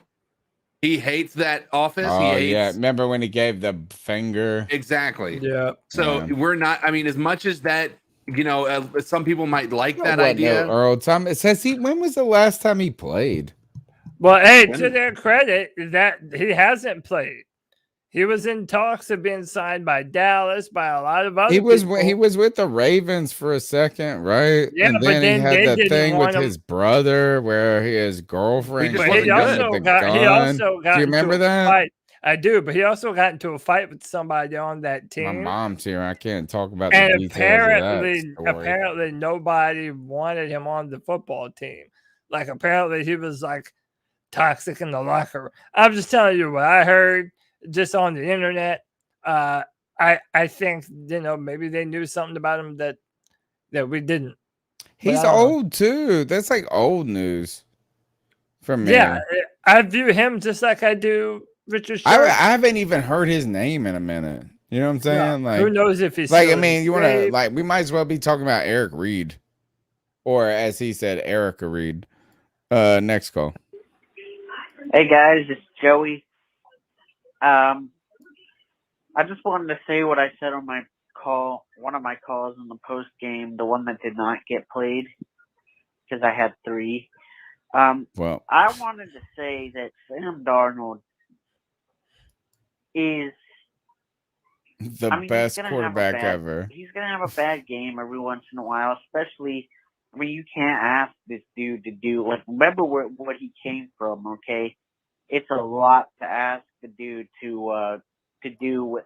By the way, no McCaffrey, a shit Oh my offensive God. line, and Excuses. Everywhere not we very hear much, is just and excuses. stuff like that. So it's a lot to ask for him right now. Could he do it at some point? I think next year. I think in a year or two, he'll be a quarterback that if this game were in a year or two with Sam I agree Darnold with that under as the part of the call. system, I think we would have won. I think Sam Darnold would have had a decent game, but I mean, you have to ask yourself. I mean, Sam Darnold's comparison because he left that jackass Adam Gase. Look who he has. He has Derrick Henry. Could he do what he does without Derrick Henry? I don't know. And they've got some issues right now. Well, The they've had Titans a aren't lot really of, world you beaters ain't here. I lying. mean, they kind of look better than us, but I mean, I'm sure Titans fans, if there are any in here, because they're a rare breed, okay? I was in a hotel in Raleigh, and this lady told me she was a Titans fan, and I was like, go figure. You don't see those every day. But yeah, if there are any in here, they might tell you. That is the they best might have joke. similar things to say, but The I think blind Sam dude. Darnold is not a finished product. I think we still got some work to do on him. I think he's that cheap-ass fixer-upper house that has so much potential and already showing some of it, but not all of it. It's not done yet. Anyway, guys. Wow. I have to hear this joke one more time. Did you hear it? I mean, You it's, don't see those every day. But yeah, listen to this. go figure. You don't see those every day. Because they're a rare breed, okay? I was Oh. better than us, but I mean, I'm sure Titans fans, if there are any in here, because they're a rare breed, okay? I was in a hotel in Raleigh, and this lady told me she was a Titans fan, and I was like, go figure. You don't see those every day. But yeah, if there are any. Joey the Blind Panther in the If you're a hotel Titans lobby fan. said to a Titans fan, you don't see those every day. The I best get it, joke 'cause he I've doesn't see. ever. The blind guy telling you that. That is so funny, Joey. Oh man, that made my night. Let's get Joey's the What's man. good, C3? It's JD54. Justin, Just what's wanted up, to bro? call in and get my opinion on So the whole Joe funny. Brady talk. I was on I called in on P&P's podcast yesterday and spoke on it a little bit. All in all, I wouldn't be upset if Brady goes and gets a head coaching job because at this point, I really want a new OC because Brady hasn't shown me anything to make me believe that he's that wonder kid people spoke him up to be. You look at guys like Sean McVay. I can't think of the 49ers head coach. Shit, North Turner Shanahan. to a degree. You look at like these premier offensive coordinators, Andy Reid. When they know they have a weak link, they're able to scheme around it. The weak link on offense for us has been the O-line, and it was the weak link last year, and it's gotten weaker this year. Brady does not seem to be able to comprehend that his play calling needs to adjust, not for how the game is flowing, but for the lack of talent that the offensive line doesn't possess. You can't be calling plays that require the receivers to run long developing routes when you know your O-line can't hold up long enough for those receivers to get open. Like the O-line's lack of ability to block, not only is it affecting Sam, it's affecting our receivers. Sam's been picked off, if I'm not mistaken, 4 times when he's targeting DJ. And each one of the routes DJ's been running has been some curl hook shit, like where he's just in the corner sitting right behind him, waiting. Like the moment Sam arm comes up, he's breaking on the ball because he knows, yo, you can't run past me because if you do, your quarterback is going to get sacked. And Brady, as an 100%. offensive coordinator, needs to understand this and scheme around that shit. There's plays out there for him to do that. And maybe once the O-line, the defense knows that they can't just get after Sam like that, then you can hear some deep shots or take some shots just to keep the defense honest.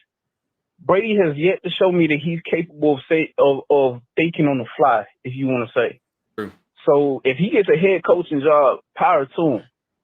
And I would hope that Rule brings in an offensive coordinator that actually can get the best out of this offense. It's not simply about getting the best out of Sam. It's about getting the best out of the offense. It's not going to happen this year. It's not gonna happen until next season at best. Like I said in the comments, the best thing about how Is that it? Yep. Hey, Cody. Yep. Hold on. So we There's have a bunch of repeat calls. Yeah, and that's it. All right. We're only doing. No, We're listen. trying to go through them. I 100% agree with you, Justin. And listen, his ability to adjust has been, I think, one of the reasons why we performed so poor in the third quarter. I think a lot of it has to do with the offensive line too. But I mean, listen, we've all been pretty fair about this. There's enough blame to go around. Like, I don't think that you're going to see the best out of Joe Brady and what he's capable of doing until we get this offensive line fixed. I think it's worse than it was last year. A lot of us do. And it's starting to frustrate Robby Anderson. And listen, I know I haven't talked about it much yet, but I like the fact that Robby Anderson got pissed off on the sideline. At least we know that these guys care and they want to be put in the best possible situations to win football games. And if they feel like they're not getting that accomplished, yeah, they're going to take umbrage with it. They're going to get pissed off.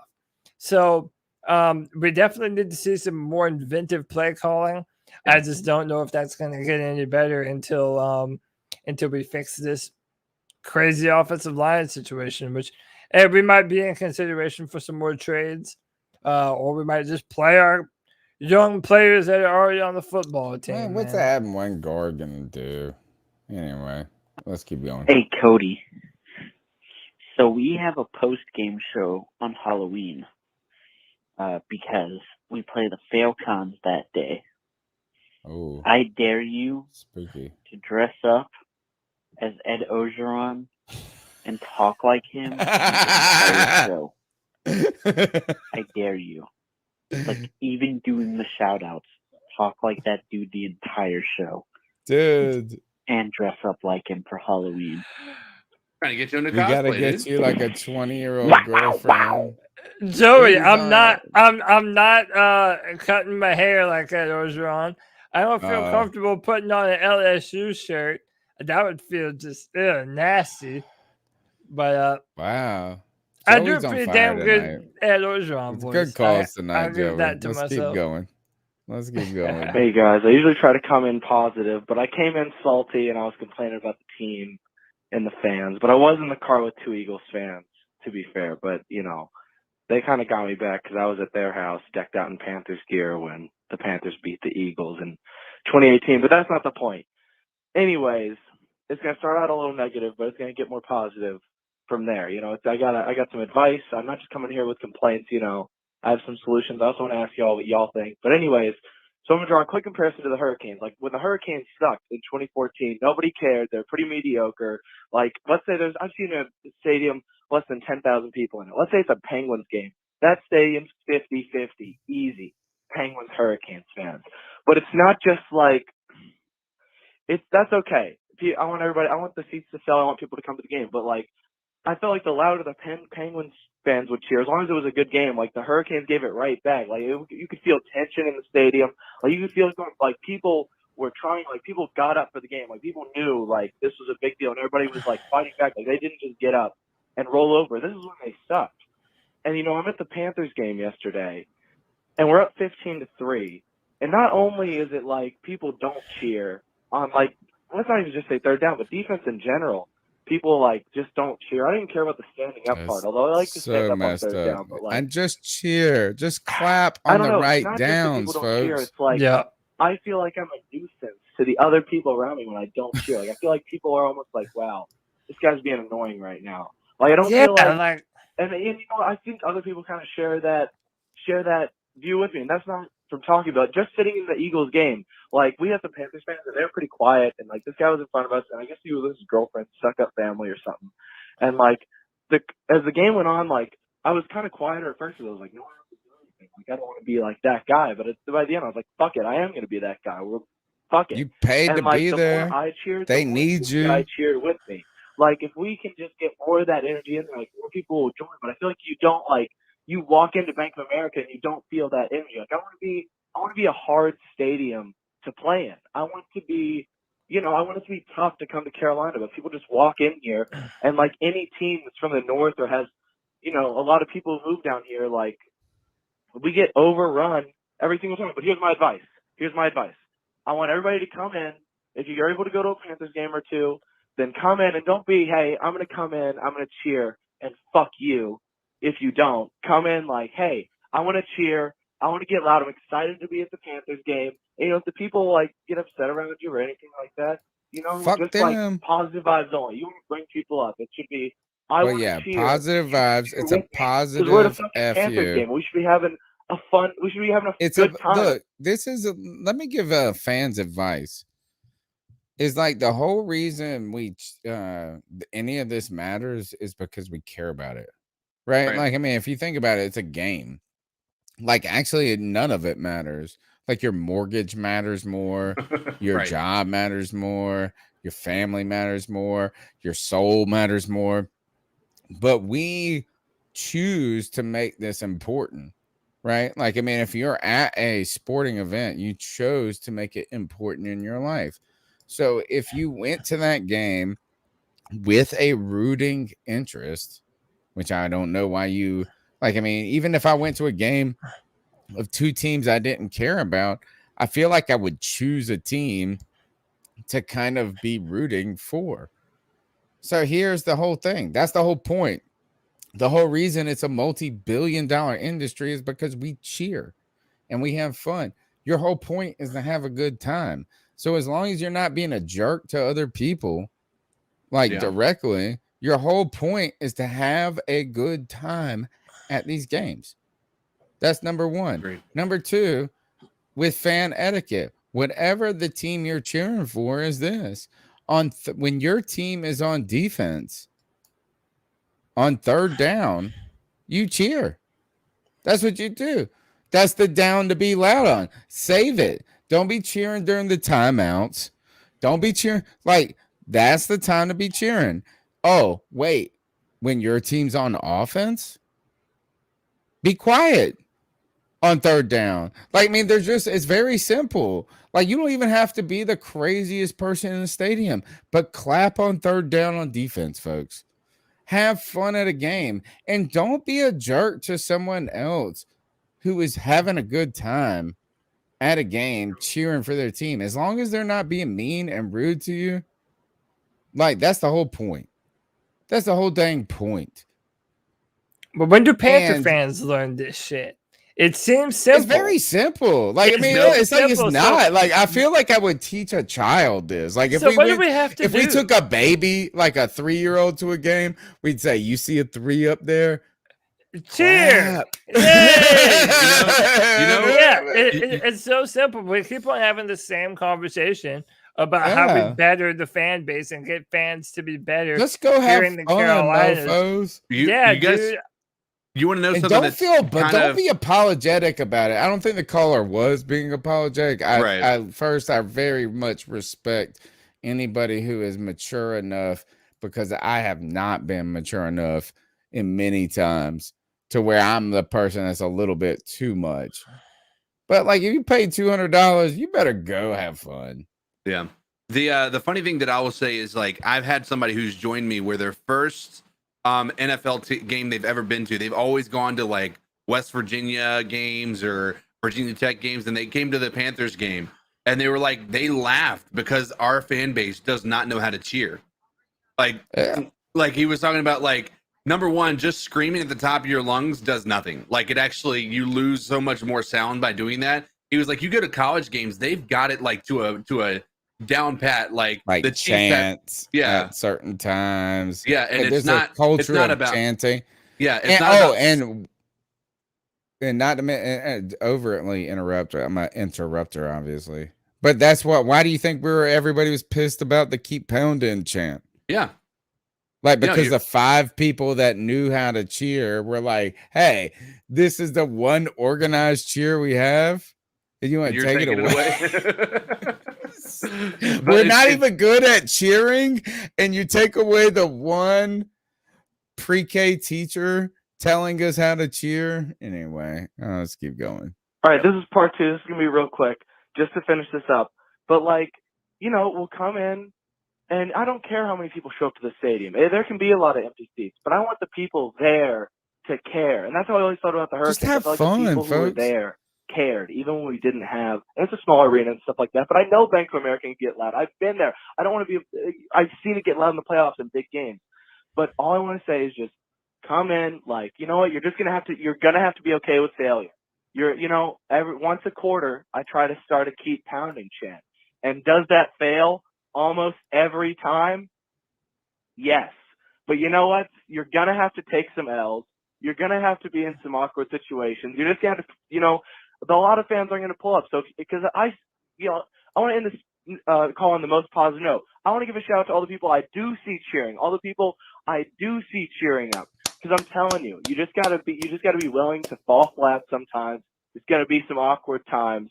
But if you just keep pounding and keep on going, like, we can change it. All it takes, by the end of that game, I was cheering, and there was one more Panther. It was only one guy, but there was one more Panthers fan cheering that wasn't really cheering in the beginning of the game. That's all I'm saying. We got to go in positive vibes only. I want to cheer. I want to see our team do good. I want to have a good time at a Panthers game. Come cheer with me. Keep pounding, bull. He said, "Come cheer with me." I mean, like, is there anything who's going to be the person in the chat room that says no to that? Jesus. God, my mom's still in here. She's Catholic. She can be like, you shouldn't have said the word Jesus unless you were praying to him.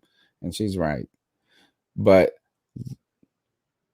just when you're there, you might as well have a good time. No doubt. Yeah, if you're going to be at a football game. I mean, have anywhere, wherever you go. Like, I mean, you're just going to be here and be miserable. You might as well have a good time while we're on this podcast. You might as well have a good time. True. Like, that's the whole point. And if you only went to cheer when they win, then I hate to tell you, you better find a new hobby. Because you ain't seen our offensive line. It's offensive. Next call.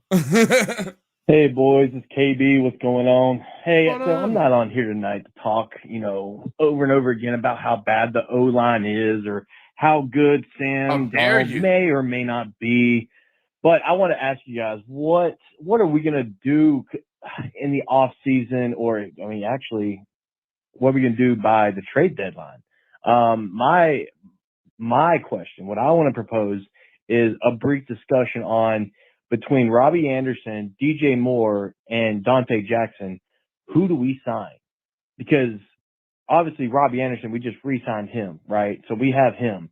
But what do we do with those three players if people were to come to us willing to give us draft picks?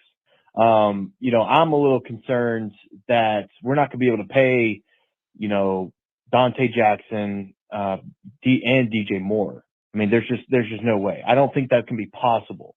So unless you ship off Robby Anderson, which I don't think you're really able to do, the only other person would be DJ Moore. And Dante Jackson, I don't know. Who do you want to keep more? Is it DJ Moore or is it Dante? Who would you rather keep? Because, I'm telling you what, man, trade's going to start coming in here real soon. We're getting up to the deadline, and now more than ever is going to be the time to get the best value out of either one of those guys, DJ or Dante. But Robbie's not looking too happy right now in Carolina either. So just wanted to kind of throw that out there. I'd like to hear a unique, different discussion besides from just O-line, All right, guys. I might call back in here later after listening a little bit. Who knows? Who do we sign? Who do we trade? I mean, I think you sign DJ Moore, and you before the trade deadline. I could see maybe I don't know. I don't know that you trade. I mean, you can't trade any of them, really, because they're all in 1-year deals, and you're not going to trade them before the trade deadline because this is not a lost season, right? I think they have a high hope for what this season can be. Why else trade for Stephon Gilmore outside of the getting the extra, a better round pick for him. But I don't know, man. I think you signed DJ Moore, and honestly, here's the thing. I think you signed DJ Moore. Not that I want this to happen. You signed DJ Moore, Hassan Reddick, and Dante Jackson, and you trade Christian McCaffrey, especially if Chuba Hubbard continues to do well. Can I give you a very not popular answer? Let's hear it. As long as Christian McCaffrey is a part of this team, DJ Moore is a little bit redundant because he's never going to be the main part of our offense. It's always going to be Christian McCaffrey. So are we really going to pay DJ Moore number one wide receiver money? Are we making DJ Moore the highest paid wide receiver in the NFL? No, I don't think. You think that's what he's going to ask for? But listen, you don't know that he's not. I mean, what I don't think I would give him that money even if we didn't have Christian McCaffrey. I mean, my point being, I would how try much to do you- re-sign him, but I would be trying to pay him like the Devontae. What was the Devontae Adams or yeah, like, I but mean, he got a look, pretty he big is day a too. That top wasn't receiver, nothing. but he ain't the top. Yeah, but Like, good he's luck a telling top him 10. that, man. Yeah. No one goes into the contract negotiations and they're like, "Yeah, I think I'm top 10. Give me top 10 money." Sure, Nah, I fuck mean, that. no. I It's mean, the I would next man up. want him to ask for the most, but I mean, like, I think it would be almost ridiculous if we didn't give. Like, do you think he would turn down like top 8 money? I mean, I don't know what that exact number is with inflation for year to year, but like, I mean, I don't. Do you think that DJ needs a record-setting contract? I mean, Or do you I think just, someone I don't, else I would don't. give him the record-setting? I think he would want a 5-year deal, like something that really is good, like a great deal. Ain't gonna lie about that. It's gonna be expensive. I think this is that. I think if we pay Dante, we're gonna a little overpay. Maybe. Like, because it's a free agent signing. I think if you pay DJ, you're going to pay a top number. Like you said, I don't know if it's an overpay. Probably be adequate and fair. I think the best person to trade, and sadly, I don't want to say it because I love him to death, is Hassan Reddick. Is right now the numbers are so dope. But how do you trade him if he's on a 1-year deal?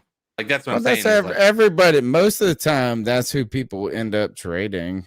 They're trying to make a splash right now. They're trying to make a win. Like, they need somebody right this second. They're not like trying to pay them for the long haul. Yeah, but a lot of times the people that trade those people away are ones that maybe aren't necessarily in contention for playoff. That's a great point. That's a great point. Like, you don't want to trade away your asset when he's been our best player on defense. On the defensive line, for sure. Yeah. Period. I would say arguably, period, man. Like, he's been fantastic. All right, let's get through these last 2 calls. Hey, Tony, Cody, CK, Chuck from Elizabeth City, aka hey, Carolina sports guy. You know, I know we knew the biggest weakness we had this year was our offensive line. We knew that. And we Also for the last 8 years. Man, this offensive line is so atrocious. The guard play, no push, the press that we get up front on pass plays, we can't throw into the ball. And the center pair, this guy is Tahir Whitehead on the offensive side of the ball. He called him Tahir Whitehead. That's so mean. Vanilla offense. We can't get anything done. In the first few games, yeah, we look great. And I hate to replay. We got quiet. We got calm G Baby and sad Chuck. Robby Anderson, a couple more inches. As the Eagles defensive player made a hell of a play.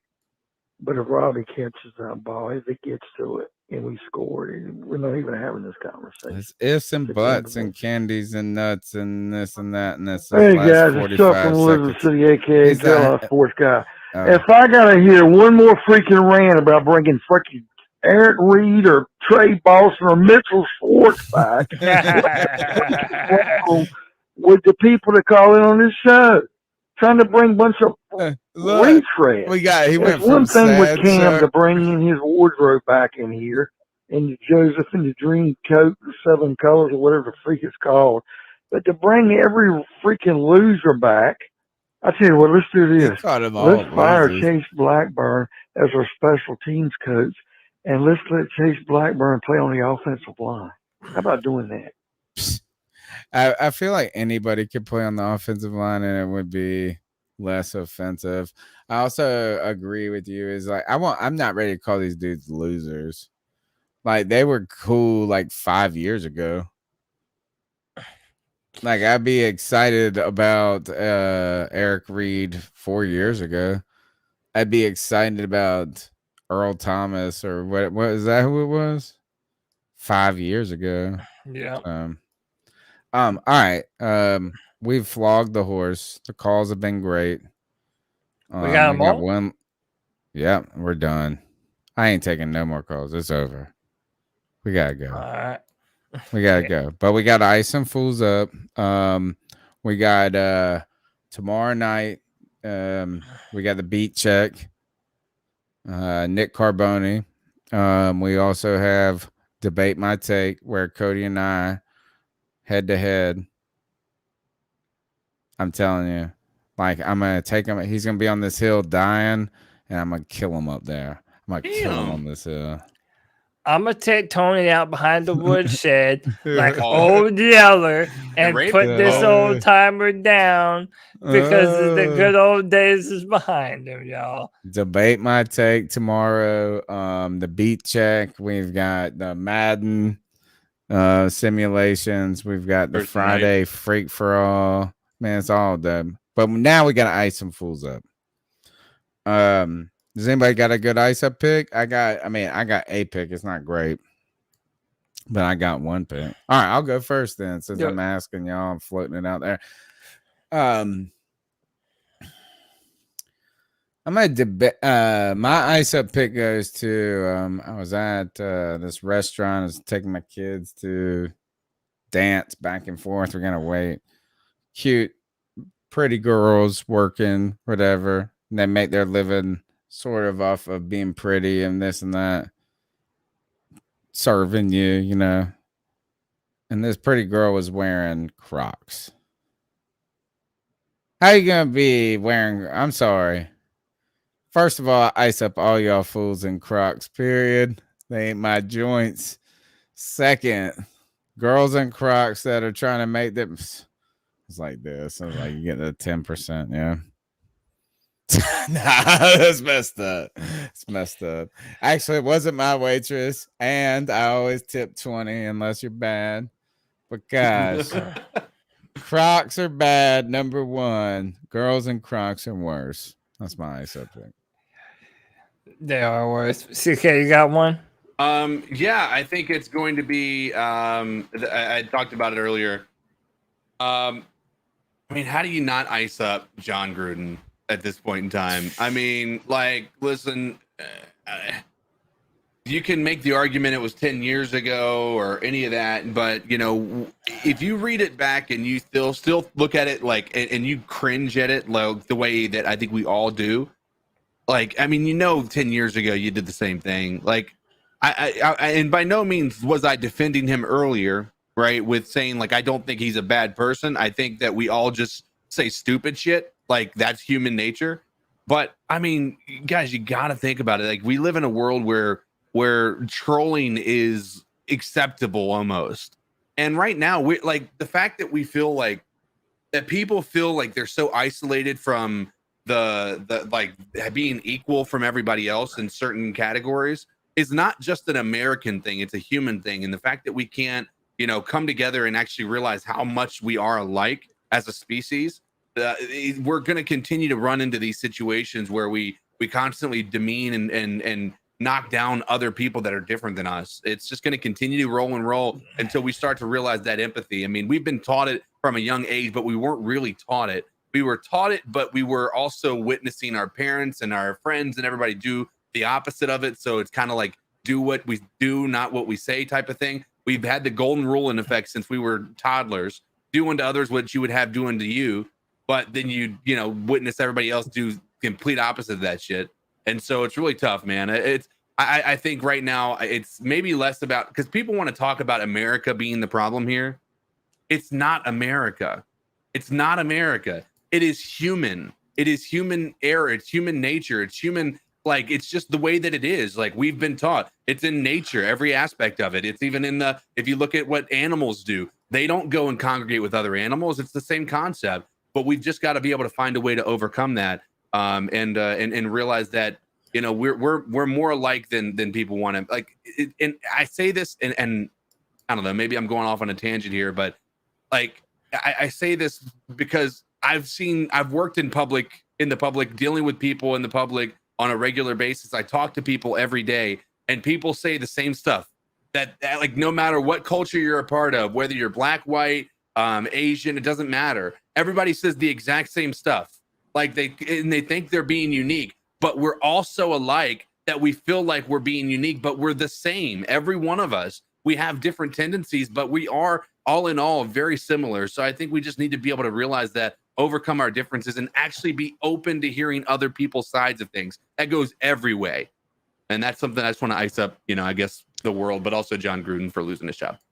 Black, white, Asian, European, South American, purple, gold, green, Marsha and not, y'all look silly in Crocs.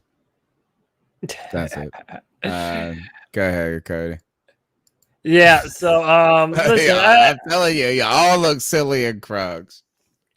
So I'm after the first slate of games last Sunday, I saw that the team that we are going to play, the Minnesota Vikings, they beat the Detroit Lions, and they have a brand new head coach named Dan Campbell.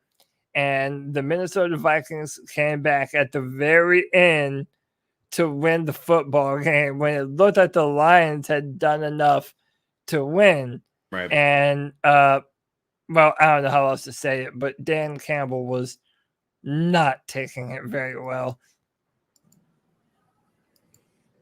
When you see your players give all that they have, oh my God, he's crying. It's tough. You know, you don't want that for them.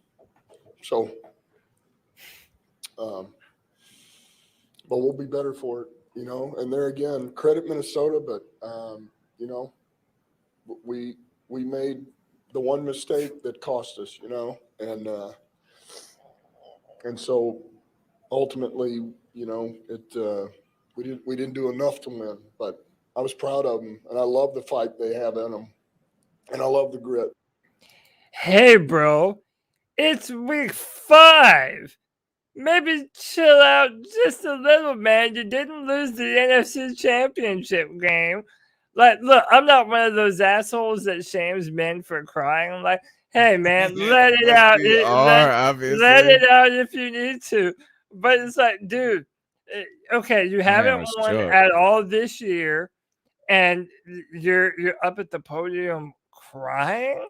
Like, man, I know you're an emotional dude, but it's like this just makes you look overly emotional, bro. I don't know how else to tell you, man. You and I are on opposite sides of this coin, Cody. I think. Oh, you loved it? Oh, dude, no, you love this dude, bro. He's listen, endearing himself to us. Listen, if you're a player and you see this guy out here literally bleeding his heart out because he is like, he hates to see you get like if you look at how heartbreaking the losses have been for the Detroit Lions, like think about this. It's not just this game. Look at their entire season, Cody. It was a lot, though. It's pretty heavy, though. Bro, dude, but you're crying over a football game that you could have won, but you still lost. Dude, it's on him. That's a bad coach football team. And he's out there crying, and he hasn't won a bad coach. Everybody loves him right now, man. His stock is rising. I'm rolling my eyes so hard at this dude. Look at his schedule and tell me how close those games are, and tell me that that's a bad coach football team. Like, yes, they the Detroit Lions, and they could go. It is kind of wild to see such a big, strong person crying in a place that you don't expect them to be crying. Dude, at. It'd be like if Arnold Schwarzenegger was crying at the end of Predator. Dude, he's like 6'5", 260 pounds. I don't know. Maybe he's in a dude, but he's in tune, bro. Maybe this is just me, but it didn't really like come off very genuine. And I know you might be thinking, come off genuine. You know why? Because if you hear this other guy's press conferences, like he's always trying to say something that starts a headline. Trying to be tough, man. Yeah, like he's dude. He bit a kneecap off and still lost. To be on TV, man. He wants to be on TV.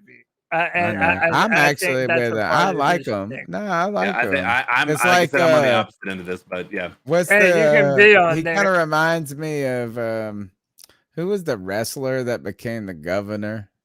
He was also in The Predator. Yeah. He Jesse, reminds me of him. Jesse Ventura. Yeah, he reminds me of Yeah, him. Jesse the Like Body that, Ventura. like all right, we got to get out of here. It's so late. I can't believe. How is your mom up right now? I know, because she's like me. She's a night owl. She don't like to go to bed. But tell them where they can find us, Tony. C3 Panthers podcast, Tuesday nights, 9 p.m. Going till the end, obviously. I blame this on my wife. The reason that this podcast has gone so late tonight, because she was like, how long is your show gonna be tonight? And I was like, I don't like to say the answer to that. And she's like, what? You guys got a lot to talk about? I was like, if I say no, then we'll be up here all night. And that's exactly what happens. We didn't have enough to talk about, and we still here till 12:45. It's ridiculous. Longest show of the season with nothing to talk about. Tuesday night, 9 p.m. Wednesday night, beat check. Wednesday night, debate my take. Friday night, Friday free for all. In between all of that, homeboys dropped the best joint, the Madden simulations, where y'all are getting jobs. Like, y'all are gonna be like the Monday night crew by the end of They this. need to. I'm accepting it if they come calling. You can follow me on Twitter at @cat_chronicles. Call into the show at 252-228-5098. Please smash the thumbs up button. Tell one person about the show. That's all you gotta do. Pass it on to one person. It means a lot to us. That's how we grow, man. I'm telling you this. Somebody came up to me today. They said, I saw you with a Panthers hat and your shirt on a few weeks ago. And I came up and I was like, oh, you're a Panthers hat? I was like, yeah, this is my website too. And then he subscribed to the show. He's been listening since. His name's Travis. So thank you for your support. Like, one person, one time, one download, one like helps a lot. Cody Lashney, how can they find you? Yeah, you can find me at Cody Lack, CODYLAC on Twitter. You can find all my written content on drafttech.com, where I am the Panthers analyst for the Carolina Panthers. I write first and second round comments. And then, every Friday at 7 p.m., Friday free for all. You can join the show yourself. I post the link for people to be able to come in the show, and you can tell me whatever you think. We can have a back and forth discussion, dialogue about the Carolina Panthers, about the NFL. It's the Friday free for all, baby. Every Friday at 7 p.m. That's your show. Come hang out with your boy. Debate Your Mom does have legs, Joanne. That has some legs to it. Like, that would get some views, and it would just make me furious. I would be the maddest I've ever been mad is debate my mother. CK, how can they find your work? You can find me on most social media platforms and streaming platforms, including YouTube, Twitch, Facebook Gaming. You can find me on Instagram, TikTok, all of those. Code Dizzle Allen, Code Dizzle _Allen, whatever iteration I use for them. If you guys want to check me out, I stream most mornings, Monday, Tuesday, Wednesday morning, from 9:30 to 11:30. And then on Mondays and Wednesday evenings and Friday nights. Now keep an eye out Wednesday or Thursday night for the next week's for the Vikings Madden simulation. We'll drop that, and that'll be that we've been doing the premiere. What time? Around 8, 9 o'clock, Cody? Around that time. It's going to be around up. We're trying to do it around 8:30. Yeah. So we do it right in the middle of the Thursday night football because, like, let's be honest, if you want to watch us or you want to watch real Madden or the game that has nothing to do with the Panthers, that's entirely your choice. But it is a fun time. So we so do good. Yeah. I'm telling you, like, every time I listen to it, I'm like, this is so good, folks. And look, the people in the chat room are shouting you out. You do have a sultry, sexy voice. Well, I appreciate it. I have a slight lisp, and that's that gives me a little bit of confidence or self-consciousness, I guess. But Cody and I, we do a really good job. Cody's a fantastic color commentator. He comes in with some really good takes, and he's always on point there as well. So I got some things I need to work on with it. I need to get better about my responses to Cody from being absolutely. You read the comments too much. I read that comment too, dude. Yeah. Don't Dude, worry hey, about that. Y'all are fantastic. Like, No, I mean, you it's got good. so many I people enjoy the saying feedback. this. It's like they're like, oh, it's freaky good. Like, I thought you were part of the game. I thought you were this. It's wonderful. All right. Yep. We got to get out of here. Thanks for all your support. And I want to give a big shout out to the two people in this podcast with me, Cody Lashney, CK. Thank you guys. You're the best. You're my boys. Of course. And just remember this is go to the game and cheer on third down. And if we're on defense and if we're on offense, be quiet. That's it. Those are two rules. Right. We'll see you next. The other rule. We'll see you Tuesday nights. We'll see you tomorrow night. We'll see you every night. C3 Panthers podcast. We out of here, fools. Keep